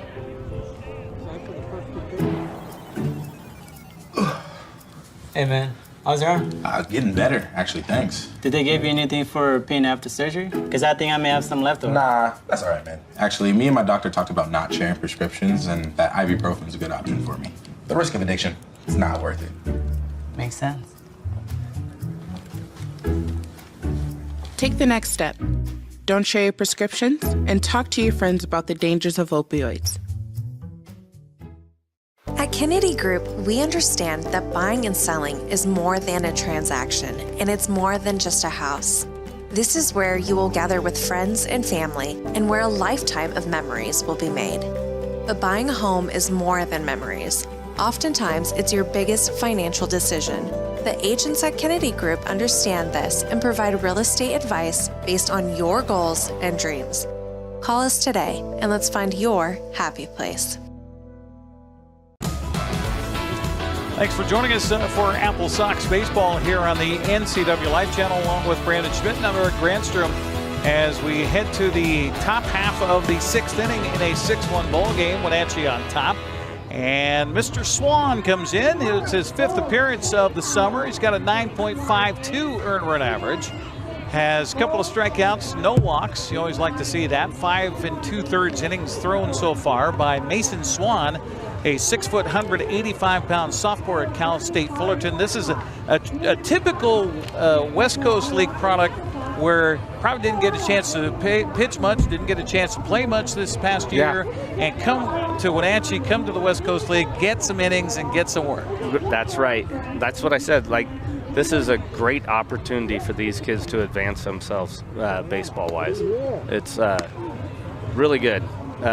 Fine-tuned some of the kids that played well, and then gives a great opportunity for some of the kids that didn't get an opportunity to play much throughout the year, or redshirted, or what have you. 7 strikeouts for Easton Brooks on the night. He stands to win this one if the Applesox can keep the lead. He goes 5 innings, allowed 1 run on 8 hits. That 1 run was earned, along with the 7 strikeouts. As first batter to face the reliever is Ivy, and he'll pop it up in foul territory. Now it swings fair with a little bit of a breeze and a little bit of an English. And Dylan Knowles will pluck that one out of the air for the outs. So a pop out to third, and 1 pitch, 1 out here for Mason Swan in relief. Oh, my papers almost flew away there, Eric. That wouldn't have been good. That would not have been good. Would have had to ask for help from the dugout below us, I think. Yes. So 1 out for Andrew Nicoluk. Nicoluk is 1 for 2 tonight, and he'll take the first pitch in there for a strike. 0-1 the count. Nicoluk out of Hawaii Pacific. A base hit to left in the 2nd, and a strikeout swinging in the 4th. What a terrible spot to go to college, right? Yeah. The 0-1 pitch on the way, swung on a chop back over the mound. Second baseman in on the ball. Izzy Madrigato will throw over to first base in time. Madriaga with the play. That's a couple of good olays for him out there at second base tonight. So 2 outs, back to the top of the order for Trevor Goldanit. Goldanit's 2 for 3 tonight, couple of base hits. The last one was a well-hit ball to left center. Keeping Ji-Hee Lee out there busy tonight for the Applesox defensively. 2 outs in the 6th. And the pitch on the way, bunt attempt, fouling it back is Goldanit. Coach, you're a little more familiar with the colleges. I assume that the helmet he's wearing is his college helmet from Long Beach State. You know what's funny is I was just about ready to say something. There's a lot of kids that are on Nanaimo's team that are wearing their college helmets, where the Applesox provide helmets for most of the kids, but Adam Haight's wearing his Oregon State helmet tonight, but he's fresh to the team, so you know, could have ran out of helmets by then. Or I mean, when I played football in college, I had a fitted helmet. I know they do that all over the place now for football helmets. Are they doing that for batter helmets too? They're different sizes, right? You'll have your small, mediums, larges, extra larges. Yeah, and then when you get to the nicer helmets, they're probably going to go like 2 or 3 hat sizes that would fit a guy. So how about this in relief for the Applesox? Mason Swan goes 1, 2, 3 on a ground out, 3 unassisted, and we'll head to the bottom of the 6th inning here in Wenatchee with the Applesox leading at 6-1. It's West Coast League baseball on the NCWLIFE channel. Are you dealing with a pest or weed issue and you just don't know what to do? We use the best pest control methods approved for areas with kids and pets. Whether it's rats, mice, ants, or spiders, or something else altogether, we provide the coaching and solutions you're looking for.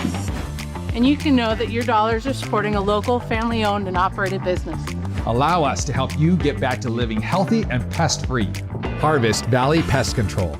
Apple Valley Honda is bringing the future of driving to you. Introducing the all-new, all-electric Honda Prologue EV. Say goodbye to gas stations and hello to a whisper-quiet ride and zero emissions. The wait is over. Finally, a local option for a quality EV from a brand with a track record of exceptional quality and reliability. Experience the Honda Prologue EV for yourself at family-owned Apple Valley Honda. Stay close to home and visit us at Apple Valley Honda today for the life you live. Coverage of Applesox baseball on the NCWLIFE channel brought to you in part by Harvest Valley Pest Control, living healthy, local, and pest-free. You can rest assured Harvest Valley Pest Control uses kid and pet-safe material around your home or office. Call Harvest Valley Pest Control today for your free estimate at 509-423-2207. Also by Global Car Care, your vehicle is their #1 priority. Diesels and European cars are their specialty.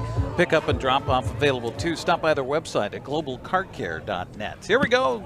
Bottom of the 6th, first pitch. Low for a ball. 1-0 the count to Adam Haight.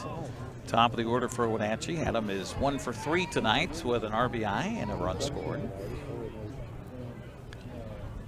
Pitch to him, swung on, popped up and out of play, and the count quickly 0-2. I've been impressed by Jake and Roan. Yeah. Came in relief for the Nightowls and retired Wenatchee in order. In fact, struck out the side in his first frame in the 5th.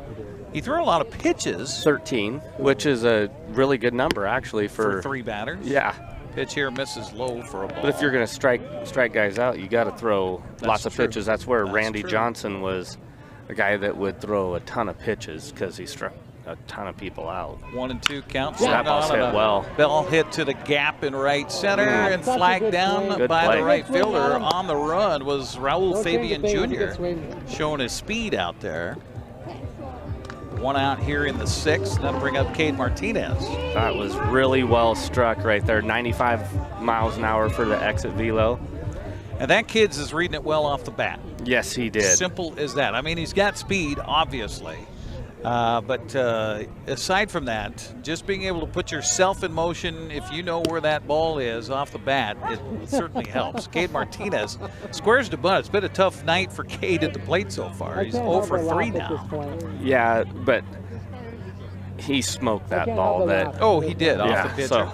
Pitch on the way. Curveball is in there for a strike at a count 0-2. I'll tell you what. Yeah, Jake, and he goes after him, doesn't he? The two pitchers for Nanaimo, I mean, even though that Boyce got in trouble in that 5-run 4th inning, pitch here swung on a chop to the shortstop. He'll field it on a hop throw, a little high and off the bag, but out at first on the stretch over there by Jacob Hayes on the throw from Nicoluk. Is Martinez out, 6-3 on the putout. So 2 outs here in the 6th brings up Evan Cloyd. But their abilities to throw these off-speed pitches and just find the strike zone has been impressive. Yeah, they're not overpowering with speed, but like you said, their off-speed pitches are pretty good. This pitch misses high, and that's, I think, what is that, the first batter that in relief Roan has fallen behind? He fell behind to Adam Haight, too. Oh, he did? Yeah. Okay. All right. Yeah. 1-0 count here to Evan, and he's hit again. Third time tonight. The third time tonight, Evan Cloyd is hit by a pitch. Up that on-base percentage. So 1 aboard for the Applesox with 2 outs, and he did try to twist out of the way of that, but also he's standing on the plate. Yes, he is. And you know what? Like I said, if you're going to give up your body for the team, that's a team player right there. So a runner aboard for the Applesox brings up Izzy Madriaga, who's 1 for 3 tonight with a line out to pop out and an RBI single. First pitch to him here is a good frame by the catcher, but ball called. 1-0 the counts. Brock Worthgren behind home plate catching here for the Nightowls as they have another right-hander starting to warm up down in the bullpen. This pitch is a fastball inside corner for a strike, and the count 1-1 to Izzy. Ooh. Now, Coach, I know you have TrackMan over there, and we're not referencing the strike zone. Nope, I was not. Okay. All right, I heard you ugh. So, you know, this pitch misses in the dirt for a ball. 2-1 the count. Keeping a close eye is Evan Cloyd. Evan, I don't think a risk. No, I would say not. No. Pitch on the way to the plate, swung on and fouled back and out of play. The count evens to Madriaga at 2 balls and 2 strikes. There's a protein bar at second base, maybe. I'm going to tell him you said that. We'll be back here for more baseball next Tuesday, Edmonton and Wenatchee, and then on Friday, August 1st, Bellingham and Wenatchee. Get down. This pitch is swung on a hit foul down the right field line. So Evan's going to have to jog back across the diamond back to first base. The count stays at 2-2 on Izzy Madriaga. And a visit with Jose Oglesby, the owner of the Applesox, before the ball game. He asked if we were going to be here for the first game of that Bellingham series, and I said yes, of course. Pitch on the way, swung on and popped up out of play. Will it stay out of play? That's the question. Ooh. It will. Look out. That hit flesh, didn't it? It did. Hands. Oh, hands. So, okay. yeah. All right. So that was. I did not hear the concrete go smack. No. Okay. 2-2 count remains on Madriaga. But he told us that they're going to do something special maybe for Mr. Nags, Coach Nags. Yeah, of course, former Applesox. Deservedly so. This pitch inside and high. Count runs full to Madriaga at 3-2. Good at bat here for Izzy. Evans going to be running on the play. First Full baseman count. Jacob Hayes backs up well behind him, and there goes Evan. And second time he'll have to turn and jog back to the bag with the count staying full at Madriaga at 3-2. Great at bat here. What, how many, 8, 9 pitches? 6, 7, 8, 9, 10. Oh, no, excuse me. 3, 4, 8. This pitches. is 9. Okay, Jeez. this is 9 coming up. So the Summer. I don't was count. Right. Pitch on the way is go. outside for ball 4. Good at bat. So down to second goes Cloyd. Madriaga at first, and that'll bring up Ji-Hee Lee. Applesox on top 6-1 here in game 1 of this 3-game series. The final time that these two teams will play this summer. So if you want to get an advantage on other teams in your division, now's the time. Yeah. And they're down below us in the standings right now too, so this is ones that we have to get. Yes. Fouled away by Ji-Hee Lee on the first pitch, 0-1 the count. Catch you up to date on the Mariners as well as West Coast League scores coming up. This pitch is outside for a ball, 1-1 the count. Mariners are still ahead 1-0 in the top of the 6th inning with 2 outs. Thank you, Randy Rosarina. Yeah. Luis Castillo's pitching great. 8 home runs in his last 11 games or something like that. Yeah, Randy something Rosarina ridiculous. 1-1 pitch here, swung on and popped up behind the bag at first. It's going to stay fair, and I'll tell you, Jacob Hayes has been busy catching fly balls out there tonight. Yeah. And that'll do it for Wenatchee. Get a couple aboard, they leave 2. We'll head to the 7th inning of play. 6-1 Wenatchee on top. It's West Coast League Baseball on the NCWLIFE channel. A new video game, a movie, dinner with friends. There are a lot of things worth saving up for. Vapes aren't cheap, and buying pods over and over can stop you from affording things you want more. When it comes to your money, choose what matters. Choose you. When life gets stressful, jumping into your passions can help you find your calm. Avoid vapes, which contain nicotine and can make feelings of anxiety and depression worse. When it comes to your mental health, choose what matters. Choose you.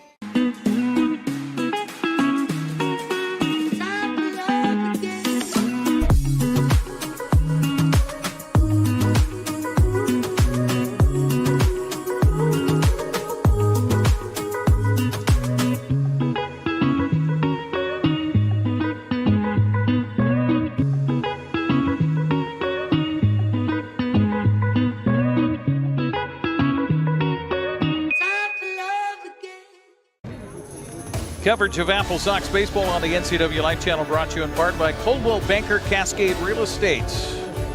For all your real estate needs in Central Washington, call 509-888-8887. That's 509-888-8887. Also by Biosports Physical Therapy, Aqua Therapy, Sports Biomechanics, Orthopedic Physical Therapy, Orthotics, all you need to keep moving. Find them online at biosports.net, open Monday through Friday, 7 a.m. to 7 p.m. Along with Evan.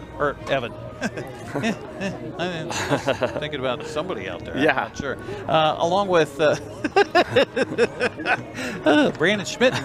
I'm Eric Grandstrom on the NCWLIFE channel. Evan Cloyd. Evan Cloyd, You want I to guess. hit me or Yeah, what? I know. Did I make you mad, Eric? Raul Fabian Jr., Talon Zank, and Jacob Hayes do appear in the top of the 7th.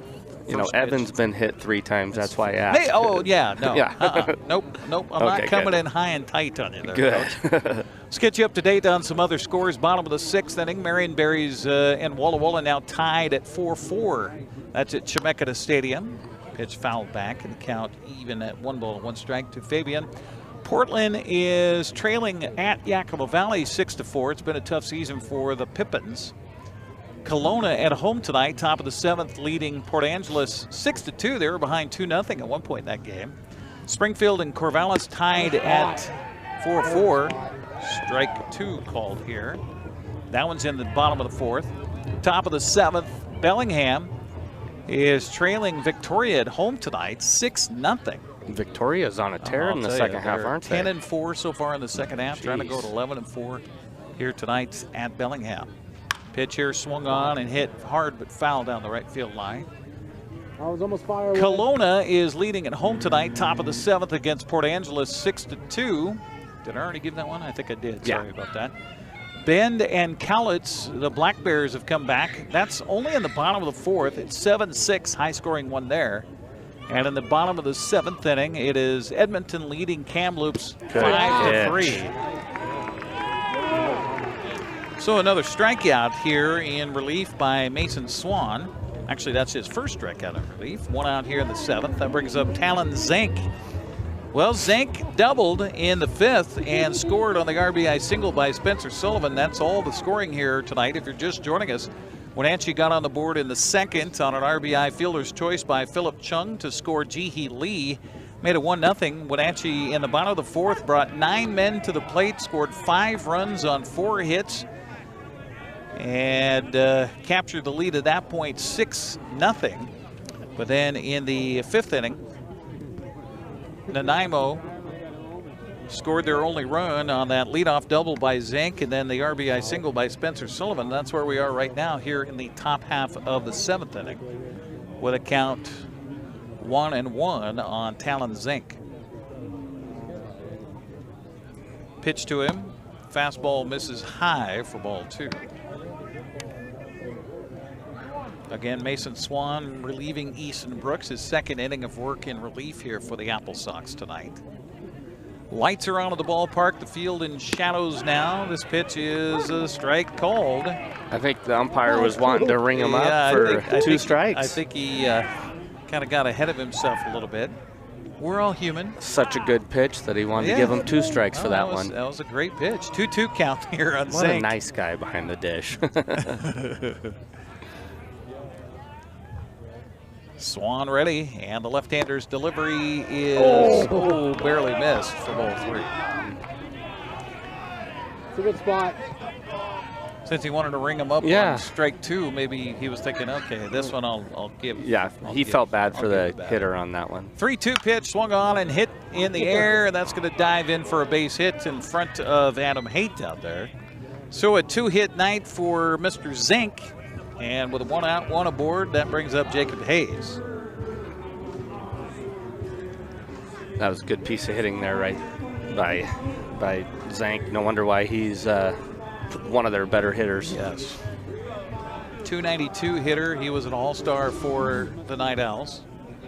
Came through with a big hit on Wednesday night in that win for the North over the South. 5-2 or 5-3 the final score. Pitch on the way is a fastball missing away. Well, I'll tell you that Swan can bring it a little bit. Yeah, he really can. I don't know if that was a pitch out necessarily. Could have been. Yeah, I don't know. Got a new catcher for the Applesox. This is the first game in an Applesox uniform.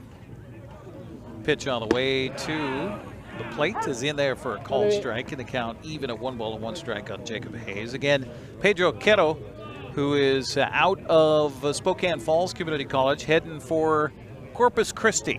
Yes. Texas A&M Corpus Christi. Yep. Right on the ocean. 1-1 pitch, swung on, look out. That's going into the dugout below us, and the count of ball and 2 strikes. again, these two teams will play 2 more games this weekend coming out to the ballpark. I'll tell you, this turned out to be a great crowd here tonight. Got a beautiful night for it, too. My It's goodness. a night for Tibetan dentistry. I know they're cooking some food over on the first base dugout side. So that's what we were talking about. Normally we've got the barbecue set up that's behind us, but today, great pitch right there. Oh man, out in front of that off-speed pitch was Hayes. Count stays at the ball and 2 strikes. So we've got kettle corn here tonight, Cotton candy. It's unique kettle corn, by the way. It's I don't know if that's the brand name or what, but it says unique kettle corn. Got some cotton candy behind us. Yeah. Freshly made. Killing me, Smalls. The 1-2 pitch on the way. It goes all the way to the backstop. Running for first goes and down safely. Just on the bit outside. Wild pitch is Zink. And we talk about that here. The distance between home plate and the backstop is not very far. I call it a short porch. And, but you got Kettle, who's playing for the first time here at Paul Thomas, probably. I don't know, Spokane Falls, they may have come here. Yeah, they would have. Played. Yeah. The 1-2 pitch on the way, swung on and missed. Another strikeout. First time coming here as a good guy, though. Yes. Right. And I'm sure much better weather to play in than in the spring in the Wenatchee Valley. It can be a little interesting at times. Bitter in the cold. spring. Oh my goodness.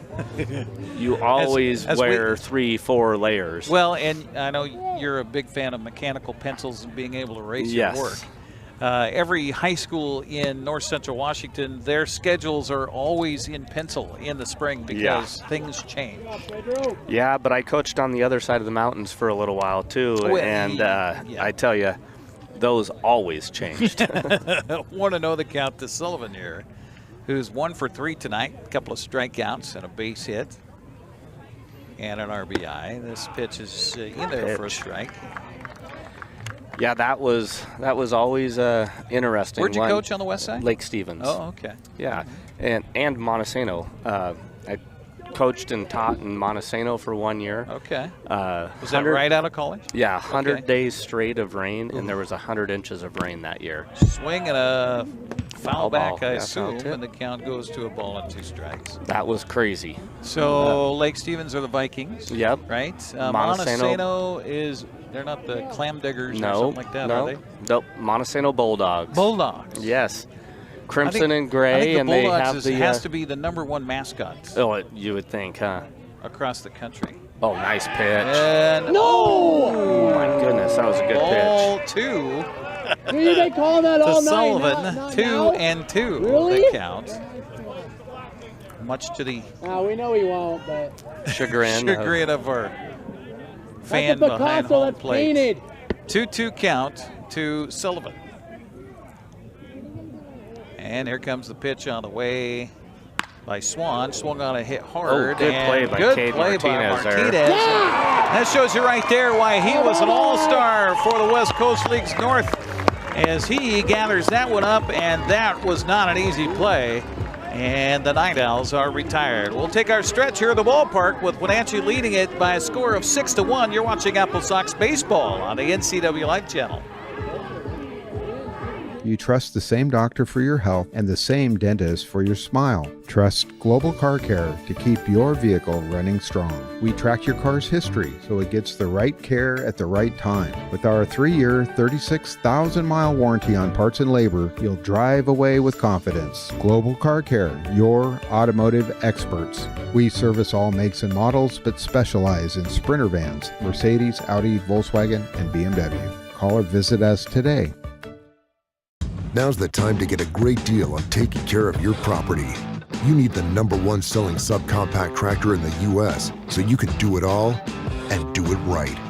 Z-Series mowers that deliver a quality cut, and Sidekick utility vehicles where durability meets speed. Right now, bring home select Kubota equipment with 0% financing available or save up to $2,500.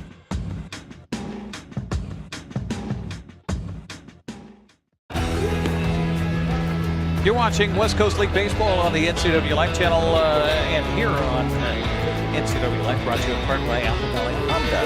Test drive a new Honda today in East Wenatchee. Apple Valley Honda is committed to preserving the environment not only with fuel-efficient vehicles, but also other eco-friendly actions and alternatives. And by Alpine Air Heating and Cooling, turn to the experts at Carrier and Alpine Air. Call 509-662-6842 for Alpine Air.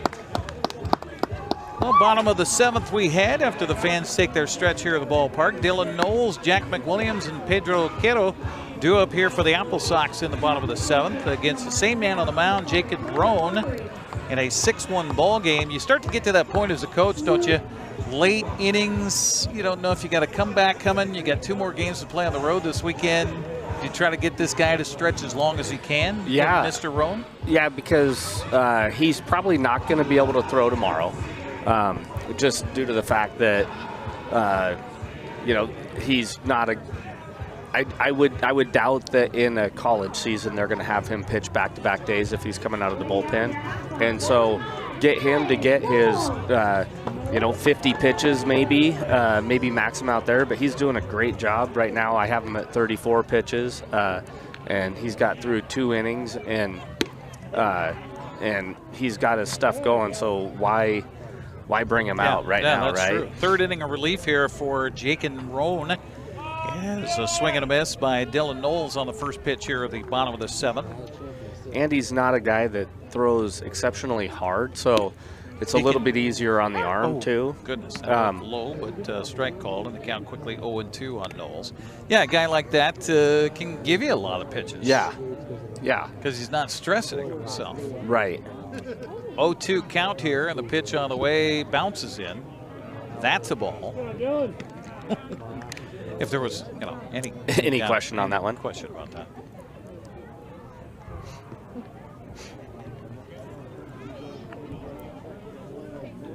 One and 2 the count to Dylan. Pitch on the way to him is outside for ball 2. Yeah, I say that he doesn't throw real hard, but he sneaks in that fastball, and it makes it look so much faster than what it actually is, due to the fact that his off-speed pitches are so good. Did a great job. I mean, the pitchers in the All-Star game only went an inning for the starters. That ball just barely fouled. But they did a great job looking at, was it Paul Skeens? They were showing his arm angle. Yeah. And just how impossible it was to pick up that ball. Yeah.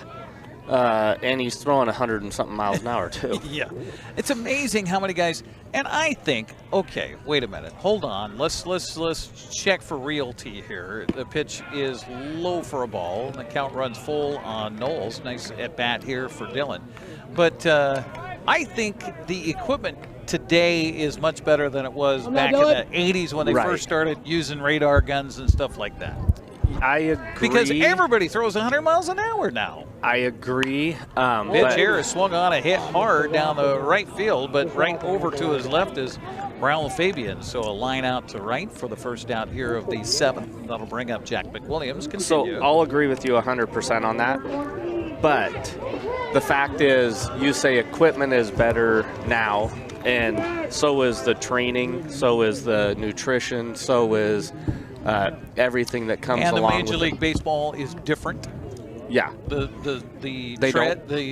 stitches are different. Slow roller up the third baseline. Going to be a tough play. Fair ball hits inside the bag. And the runner could have turned and ran for second, but holding it first on the play will be Jack McWilliams. Just everything about pro sports now has just been elevated. Sure. You look at, let's take it to a different sport. Let's go to basketball. You used to have guys that, like Larry Bird, he was a skinny little guy. Now you have guys like LeBron James who looks like a tight end for an NFL team. He could play for any NFL team for. Pedro Quero is up, takes the first pitch for a strike. 1 on, 1 out for the Applesox, and a 6-1 lead here in the bottom of the 7th. You're listening to Brandon Schmitten and yours truly, Eric Granstrom, here on the NCWLIFE channel. This pitch is high and inside for a ball. Evens the count of 1 ball and 1 strike. But you look back at some of those hurlers back in the day, and I have to think that, okay, Randy Johnson threw a lot harder than what he was given as far as his velocity. His speed on the radar. Pitch here, swung on it, hit hard. That's going to go right through to center field for a base hit. So the Applesox get back-to-back knocks. 2 on and 1 out. Brings up Philip Chung. Yeah, and that's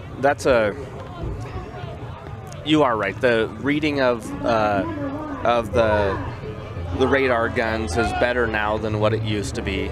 But well, I mean, literally, it was a guy behind home plate holding what looked like a hairdryer. Yeah. That would say, okay, that's 92 miles an hour. Right. And now you got this technology where it's a big, basically a TV tray mounted to the back of the front of the press box behind home plate that's picking up everything. Everything. It's kind of like a launch monitor, right, for golf? Yeah. Right. Pitch here is a called strike to Philip Chung. Give up at this point. The count evens to Chung at 1 ball to 1 strike. So I wish, I'm sure there's a way to take old video of some of those hurlers back in the day and put it to some sort of modern giznology and go, well, actually, he was listed as a 95-mile-an-hour fastball thrower, but we've run it through our computers, and actually we use about 101. Right. Or something like that. And that could honestly be pretty easy to do if they can break it down to the millisecond, which they would be easy to do, you would think, right? Because you take the film and just time how long it takes to get from his hand to the catcher's glove and measure the distance, then you'd have your miles per hour there. Philip Chung strikes out swinging, so back to the top of the order for Adam Haight here for the Applesox. 2 aboard, 2 down now for Wenatchee, and a 6-1 lead. Pitch on the way to him, swung on, there we hit go. the air to left field. That's going to get down, and extra could score 2. 1 run is in. Mitch is waving the arms. 2 runs are in, and into third base with a head-first slide and a 2-run triple for the Applesox's Adam Haight. That was a great piece of hitting right there in a very rare spot to hit a triple. Straight down the left field line, because it's the shortest throw. But great job. And that ball kind of trickled over as far as it could possibly go to the left there.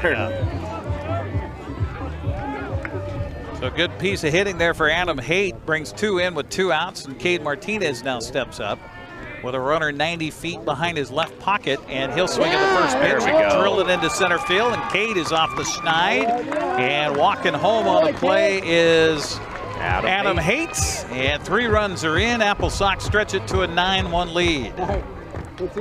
Yeah, he got his much deserved base hit there, didn't he? Boy, he's been unlucky here tonight for the Applesox. And that brings up Evan Cloyd. We'll see if he gets hit again or can get a hit. Well, he has a sacrifice fly and an RBI, and he's been hit by 3 pitches tonight. Cloyd steps up, and look at that. He swings and fouls one off. 0-1. He's going to do everything in his power to not get hit. Yeah, I think so. He's done his part. Yes. Bottom of the 7th inning, Wenatchee on top 9-1 here in game 1 of this 3-game series. Pitch on the way, low and outside for a ball. 1-1 to count to Cloyd. Hit by a pitch in the first, hit by a pitch in the third, flew out with that sacrifice fly and RBI in the 4th, and then was hit by a pitch again, lasting in the inning in the 6th. So 0 for 0 on the day with 3 for 3 on base. That helps. Pad the stats and an RBI. He'll take the pitch for a strike. So behind in the count now is Cloyd. So are all bets off on the whole hit batsman thing now? When he's behind in the count 1-2. Pitch to him. Swung on and hit hard but foul. That went right between Mitch's legs. Mitch Darlington just kind of straightened at the waist and watched that ball go right between his legs. Mitch, you got 2 kids right now. I think the wife might want more. You might want to move. 2. The count here to Evan Cloyd. Pitch to it is in there for a strike called, and that is going to do it for the Applesox here. As they get 3 runs on 3 hits. 1 man left. We'll head to the 8th inning of play. Wenatchee on top 9-1 here on the NCWLIFE channel. Hey, welcome back to Save Mart. What can we help you find today? We're looking for a mattress. Oh, right this way. We got a large selection. We have this pillow top here. Oh, comfortable. We have more to choose from down here. Oh. I think I have the perfect one over here for you. I guess we'll take this one. You'll find it at Save Mart. Full service at a low, low price. NCWLIFE Channel is your local TV station. We believe in being the spotlight and mirror to the communities we serve in North Central Washington. Programming on NCWLIFE would not be possible without our sponsors. Special thanks to our platinum sponsor, Alpine Air. Turn to the experts at Carrier and Alpine Air. Back we are at Paul Thomas Senior Stadium with a new pitcher on the mound for the Wenatchee Applesox. Andrew Monson will give way, or actually will take over for Mason Swan. Monson, 6'2", 190-pound senior at Sacramento State, originally from Liberty Lake, Washington. By the way, great fishing lake. Is it? Yeah, my friends live in Liberty Lake, and they have a boat dock there that they get to go take out their boat. Went out there. They did. I can't remember what it was. It was like the chair that you sit on, and it elevates in the air. Oh, yeah. So you're sitting on this chair, getting pulled behind the boat, and they were pretty kind of fantastic. Hydrofoil? Yeah, kind of. Yeah, and they were able to do flips and stuff. Oh, wow. Jeez. Fancy. Yeah. Fancy. So here are the numbers for Andrew Monson so far this summer. 2.57 earned run average, a 1-0 record, making his fourth appearance. He's pitched 7 innings. 8 strikeouts, 2 walks for Mr. Monson. That's not bad in 7 innings. Yeah. Mason Swan goes 2 innings, 1 hit, no runs. Couple strikeouts. 2 strikeouts. And nary a walk. That's a good job of relief. 28 pitches and 2 innings. That's pretty good. So the Sox in charge now by a score of 9-1 as we head to the top of the 8th inning. Well, 6 outs to get. I think, I won't say it. Don't say it. Don't say it. We might. I'll tell you later. Brock Worthgen starts it off here in the top of the 8th inning against the new man on the mound, Andrew Monson. First pitch on the way, swung on a chop foul up the third base line. 0-1 to count to Brock Worthgen, who on the night is 0 for 4. Set everything in the air. A couple of line outs to pop out. He's gone right. He's gone left. So take your pick. Pitch to him, swung on, popped up and foul over into the tennis courts next door. 0-2 the count. Our broadcast here tonight on the NCWLIFE channel brought to you in part by Abby's Pizza. For more than 50 years, Abby's has proudly served the Northwest with toppings to the edge. 100% real cheese and freshly rolled dough, that is. You can order online at abbys.com. Sorry. Let me take a drink here. Yeah. That was a good pitch right there. If you're going to miss away, and the fastball, and see if you can get him to chase. A little anxious right now, you would think, going 0 for 3 so far. And there we go. Slow chopper to the left side. There is our new third baseman for the Applesox. Dylan Knowles will straighten up, throw across in time. 1 out in the 8th inning. Brings up third baseman Ryder Florence. That was that outside pitch that I was talking about, trying to get him to roll over on. And did just that? Yep. Just like you coached him, Coach. Yeah. Oh, going back to the rain stories. Yes, I remember on the west side. Yeah. Montesano, 100 days in a row. Yeah, 100 days in a row, and it was 100 inches of rain that year. I'm like, I'm out of here. Growing up here and then going over there, it's like, oh my goodness. Yeah. See, that's why I grew up over there in Cedar Woolley. Yeah. And when I came over here, I was like, what? I mean, it's been sunny every day. At least part of the day has had sunshine in it. Right. Yeah. Foul away here by Ryder Florence. He's behind in the count 0-2 to Andrew Monson. I was coaching a game at Lake Stevens, and literally there was a puddle in front of our third baseman, and there was water rippling off the field in a little stream, and we continued to play. Well, you got to get them in when you can. Yeah. Oh, I know about that. 1-2 the count. Pitch on the way, swung on a foul back. And that was before turf, so it was.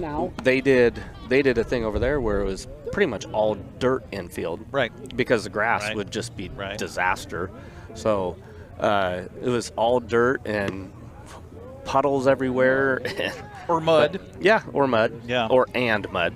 Yes. Yeah. But I mean, we produced some pretty good baseball players out of there. So. Yeah, Lake Stevens. I'll tell you what. Head coach of Oregon State was there when I was coaching, and I was fun to see or coach him and then see the success that he's had.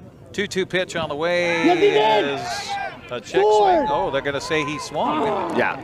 And so gone with the strikeouts is Florence. So 2 outs here. And the 8th for Monson. That'll bring up Andrew Ivy. Ivy walked in the second, and it kind of became a theme early on and has continued here for Nanaimo in the ball game, leaving guys on the base paths. 2, 4, 6, 8, 9, 10 stranded tonight for Nanaimo. So if you're their coach, you say, hey, missed opportunities, boys. Yeah. Mitch Garver hit a home run for the Mariners. Put us up 2-0. There we go. 1-0 the count here to Andrew Ivy, who took the first pitch. He'll take the next pitch, but that's across the knees for a strike, and the count 1-1. 2 outs here in the top of the 8th. Applesox will have middle part of the order coming up in their part of the 8th inning.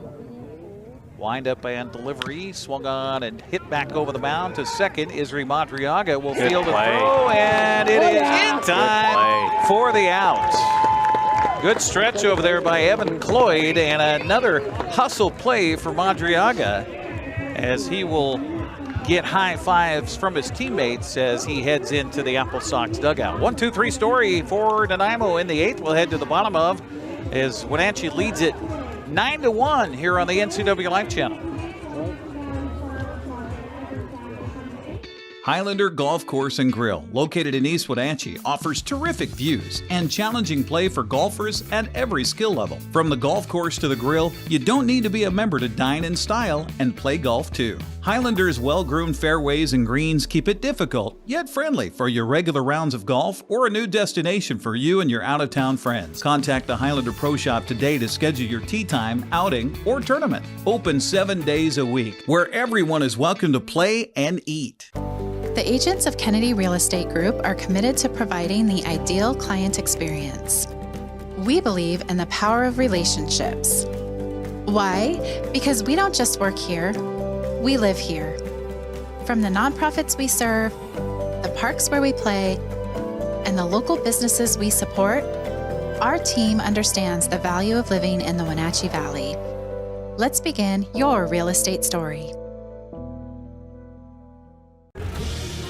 New pitcher into the ball game here for Nanaimo. It is a 6'3", 200-pound freshman from Moorhead State. Blake Hager will take over. Blake Hager makes his home in Pikeville, Kentucky. So I would imagine this right-hander would have an accent. You would think so, wouldn't you? Yes. Think he has horses? Could be. Could be. 3 innings of relief for Jake and Roan. Gave up 3 runs. All 3 of those were earned for the Applesox. 3 yeah, he had on the 2 really good innings, yeah, and then we got to him in that 3rd one. They did. Applesox with 3 base hits in the 7th. Big 2-run triple by Adam Haight in that frame. So now new pitcher on the mound. And that was after he started out his innings of relief with striking out the side. He ended up with those 3 strikeouts. No, he got 4 in his relief role. Did Jake and Roan? I had him as 5. He got 3 in the first inning that he pitched, and then 2 in the last inning. Oh, he did have 2. Yeah. There you go. That's a pretty good performance otherwise the third inning that he threw. This pitch swung on and hit hard down the right field line. That's going to get down for a base hit. Browning first, heading for second is Izzy Madriaga. He'll be in to second and hit for third, and he is going to slide in safely with the second triple of the night for the Applesox. It's always nice to see a kid come out and have a great play to end an inning and then come back out and have a base hit there. And that was good to see for him.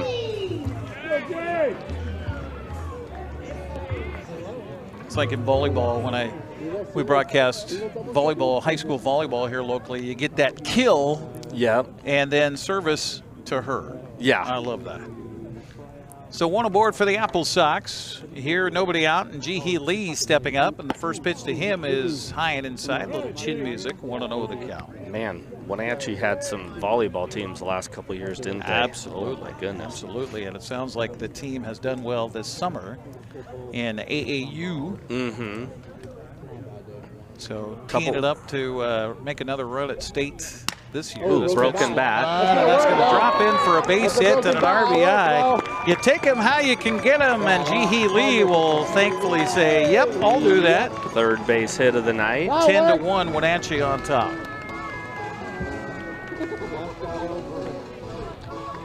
Thing that'll upset him the most is the fact that he broke his bat on that. Yes. That's an expensive base hit. He's 3 for 4 tonight, is Ji-Hee Lee, so another potential for a little discussion later on. Dylan Knowles now steps up for Wenatchee. Still nobody out, and nobody warming up down in the bullpen here for Nanaimo. First pitch to Knowles on the way. Swung on and hit hard, but right to the second baseman. Double play chance, and he didn't get back to the base. Everybody is safe. The shortstop, Nicoluk, coming at the second baseman, Zank, and Zank's throw was a little bit wide towards left field. Yeah. And that caused Nicoluk to kind of double clutch out there, and just to catch the ball, he had to come off the bag. So that's going to be an error on the throw, I assume. And everybody's safe, nobody out, brings up Jack McWilliams. McWilliams is having a good night. He is 2 for 4 with a couple of runs.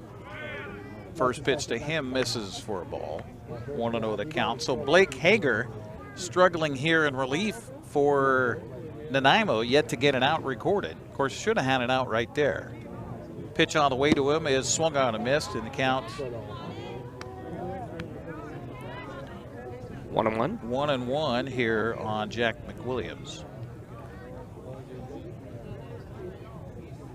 McWilliams back in the right-handed batter's box as Blake Hager delivers and check swing, but that's going to be a called strike no matter what. The ball and 2 strikes now to McWilliams. Wenatchee and Nanaimo meet here again at Paul Thomas tomorrow night, 6:35 game time, and then they'll wrap it up on Sunday with a 5:35 start time. Pitch here is that one looked pretty good. A little bit low. Good frame by the catcher, Worthkin. But the count evens to McWilliams. 2 balls and 2 strikes. Was that a double for McWilliams back in the 7th? I'm trying to read my own handwriting. I think it was. No, single. Just a single. Yeah. Okay. To left field. McWilliams back and ready. Hager is ready, and the pitch low and away for ball 3. Pedro Queto waiting on deck here for the Applesox. Had a base hit up the middle his last at bat. Wanting to get another one here, isn't he, Pedro? His first hit as an Applesox. There you go. Congratulations to Pedro. Pitch on the way. Foul back. Staying alive is McWilliams. Our broadcast here tonight on the NCWLIFE channel brought to you in part by our platinum supporter, Alpine Air Heating and Cooling in Wenatchee. Turn to the experts at Carrier and Alpine Air. Give them a call today at 509-662-6842. That's 509-662-6842. They're on the web at alpineair.net. 3-2 count to McWilliams, and the pitch is... There we go. 4. So that'll load the bases for Wenatchee. So it is up to Hager to finish it up. Well, they got some catcher or somebody getting a little bit loose down there. Okay. A pitcher down there. Okay. Right-hander throwing with the bases loaded, nobody out. 1 run in already for the Applesox as Pedro Carlo steps up. 1-for-3 night for Pedro. He'll take the first pitch in there for a strike and a count 0-1. And the strikes have been hard to come by for Blake Hager here in relief for Nanaimo. Adam Boyce went 4 innings, gave up 6 runs, 5 of those earned on 6 hits. There we go. And hit through the left side for a base hit. Run scores. The Applesox add to the lead. It's 11-1 now. There we go. Keep on getting them insurance, right? Insurance. First RBI in the career of Pedro Quero as an Applesox. And that'll bring up Philip Chung. First, we're going to have a discussion on the mound. Again, we'll be back here next Tuesday for Edmonton and Wenatchee. 6:30 game time with yours truly and Brandon Schmidt here on the NCW Life channel. Then the regular season wraps up for us anyway on August 1st, Friday, Bellingham in town, as Ed Nags makes his return to Wenatchee as a manager of a different team. Yeah. It'll be the first time. He was an assistant coach at Corvallis for a number of years after he left Wenatchee, and now has taken over the Bells program. And what did he do? Just led them right to the first half title, and already has the Bells as the #1 seed into the postseason. And so Bellingham at Wenatchee, first of a 3-game series on Friday, August 1st, as the season winds down. 17 games left after tonight's half. Heading into tonight, we're home and half on the road.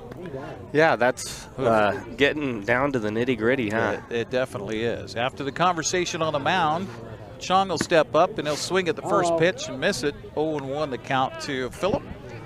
You know, in high school baseball, we take 2.5 months to play 17 games, and here they're going to play 17 games in, 18 days or something? Yeah, just about. Yeah, that's exactly it.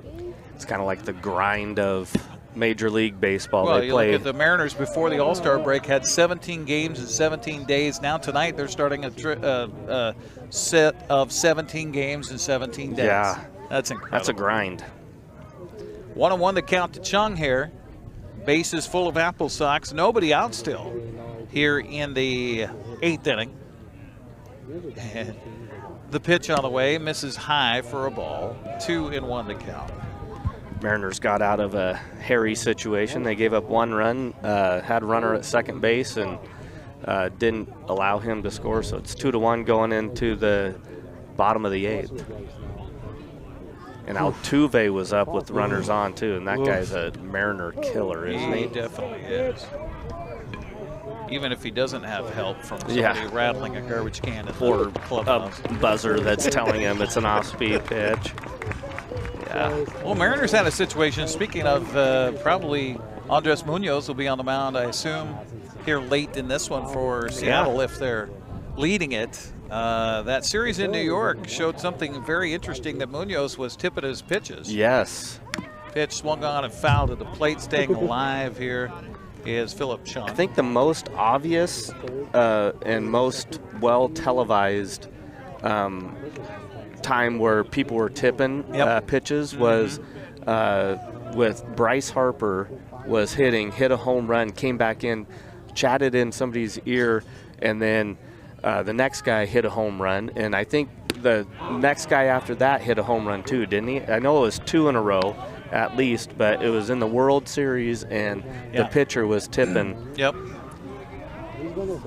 Andres Munoz in that New York series where he was on the mound, and New York, I think that was the series, the game where they came back after the Mariners had a no-hitter for Brian Wu. Yeah. Through 7 innings. Yep. And the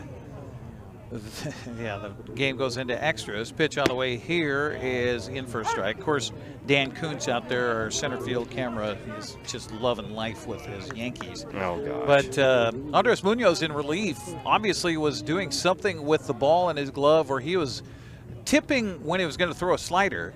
And the runner at first base was picking it up, and then he was relaying that to the runner at second base. So if you look at the runner from second that was leading off at the time, he wasn't even watching the pitch. He was watching over to the runner at first base.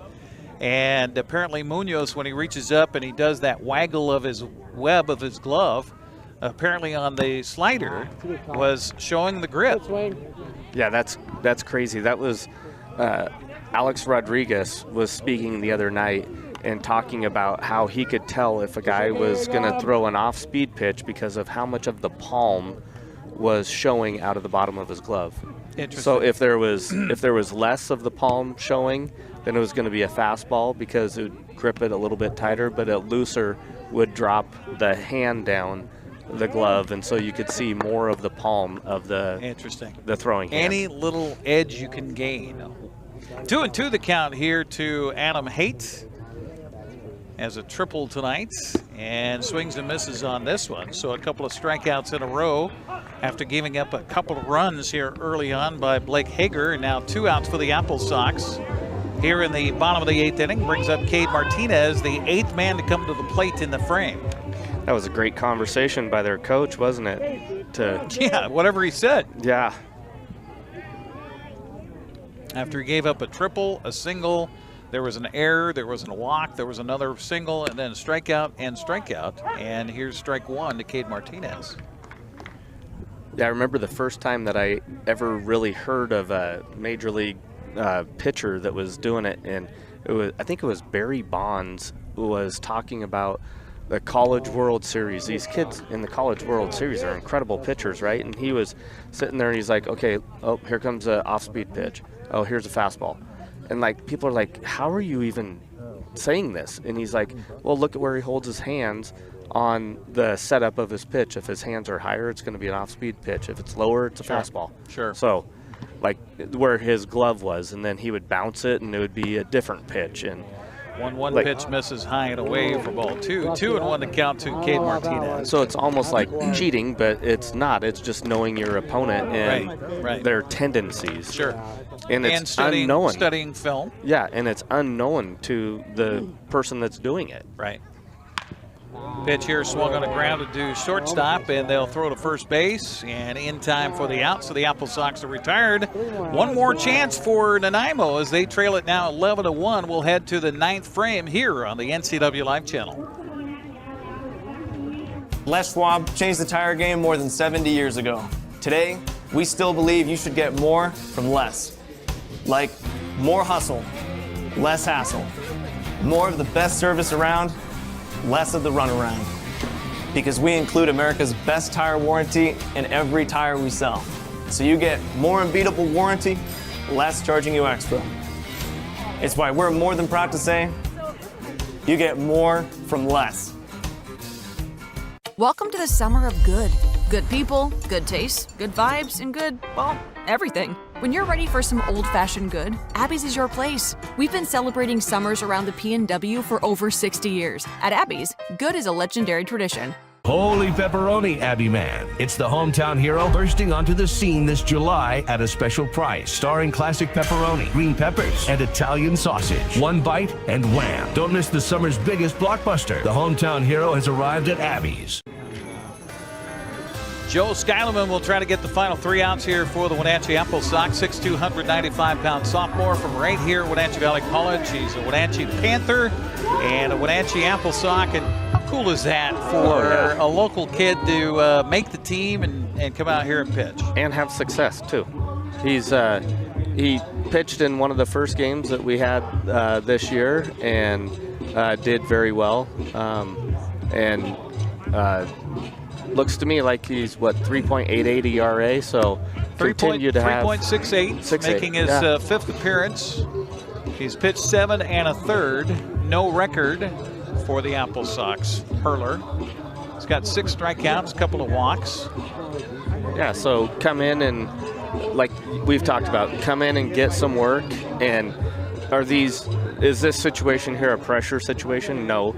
As far as the game is concerned, but he's going to put as much pressure on himself as he needs to, just because he knows that this is an important situation, because he doesn't get a lot of them during the summertime. So what a great opportunity. I love this league for this purpose for right that here. purpose. Swinging a foul back by Andrew Nicoluk to lead it off here in the top of the ninth. He'll be followed by Trevor Goldenet and Raul Fabian Jr. Number 9, 1, and 2 hitters for Nanaimo. Nightowls came in and had a heck of a time just getting here today after a long trip from Nanaimo, a ferry ride, getting across the border, then I-5, then Highway 2, construction in Tumwater Canyon, lots of traffic in Leavenworth. They got here probably about, 45 minutes before first pitch. I mean, really? it was late that they finally got here. Really no time to hit, no time to field. I mean, it was just, okay, strap them on, let's go. Yeah, and that bus ride was not short, as you mentioned, so sitting on a bus the whole time. Right, exactly. They did try to get out to the batting cage here behind the right field wall. Hit a little bit as you could, but I assume if you come out to the ball game tomorrow, you're going to see a different Nanaimo team than what you're seeing here tonight. Yeah, and they'll be able to that's the one thing that they get to do is take batting practice on the field before the game too. So it gives their outfielders an opportunity to see balls. You know, we talk about that all the time about the right fielder not being able to judge a ball very well.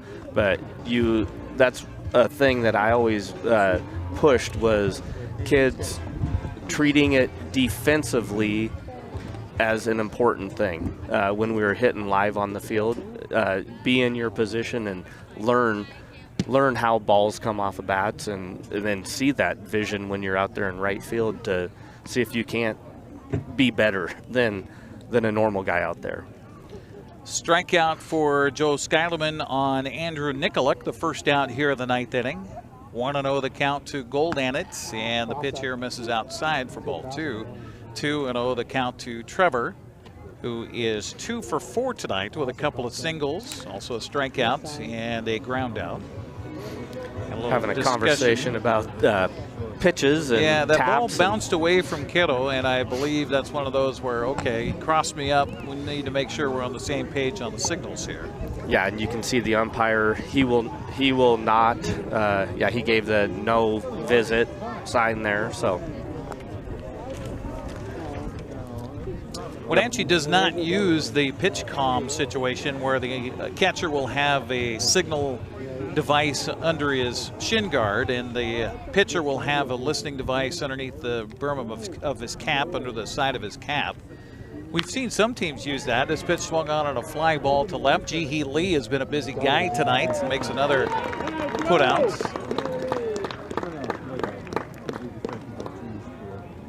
Good job by Skylerman coming in and throwing strikes and making them get out or striking them out. 13 hits for Wenatchee here tonight. 11 runs and 13 hits. And no flub-ups defensively, according to our scoreboard here. 3 errors on the board for Nanaimo. And Raul Fabian Jr. is the last chance here for Nanaimo to extend the game tonight with 2 outs. He'll take the first pitch for a ball. 1-0 the count. Skylerman ready, and the right-hander's delivery is a little bit low for ball 2. Mariners tacked on another run, so 3-1. Bottom of the 1 8th. out. Yep, bottom 8. Cal Raleigh's coming up. I don't think people are going to pitch a lot to Mr. Raleigh here. No. This second half of the season. This pitch swung on a hit hard, but right to the second baseman. Madriaga will field and throw, and that'll do it. The Applesox will post a big win here on the opener of this 3-game series against Nanaimo. 11-1 is the final as the Applesox improve to, on the season, 20-17, and that's all they care about. Just getting another in the W column. We will take a break. We'll head down to the field for the first time this season. Yeah. And have a post-game show coming up next year on the NCWLIFE channel. For over 35 years, the Sangster family has been not only representing GMC, but the entire community. As one of the few family-owned dealerships in Washington, you can count on our personal integrity, which has spanned over 3 generations, to ensure your satisfaction.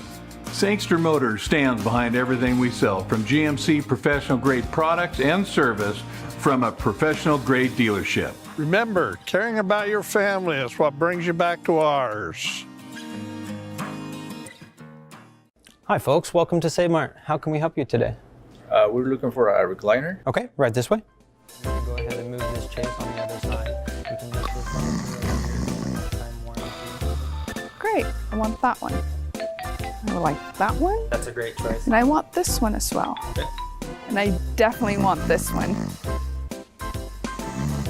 You'll find it at Save Mart. Full service at a low, low price. There's no place like home. Because home is where we're totally comfortable. It's where we can be ourselves and let our guards down. It's where we make memories. And we're always imagining new ways to keep it totally comfortable. Carrier. Total comfort. Totally happy. Call Alpine Air Heating and Cooling today. Your comfort is their priority. Tacos Chava has something new. Customers at Tacos Chava say it's the best Mexican food around. Nachos, enchiladas, tortas, ensaladas. And introducing camarones in many styles. You'll love the fresh salsa bar with so much selection. Are you ready for Tacos Chava? Find them at 2 great locations, the Wenatchee Valley Mall and Eniat. Tacos Chava, tan delicioso. Hey man, how's your arm? Getting better, actually, thanks. Did they give you anything for pain after surgery? Because I think I may have some left over. Nah, that's all right, man. Actually, me and my doctor talked about not sharing prescriptions, and that ibuprofen's a good option for me. The risk of addiction, it's not worth it. Makes sense. Take the next step. Don't share your prescriptions and talk to your friends about the dangers of opioids. Are you dealing with a pest or weed issue and you just don't know what to do? We use the best pest control methods approved for areas with kids and pets.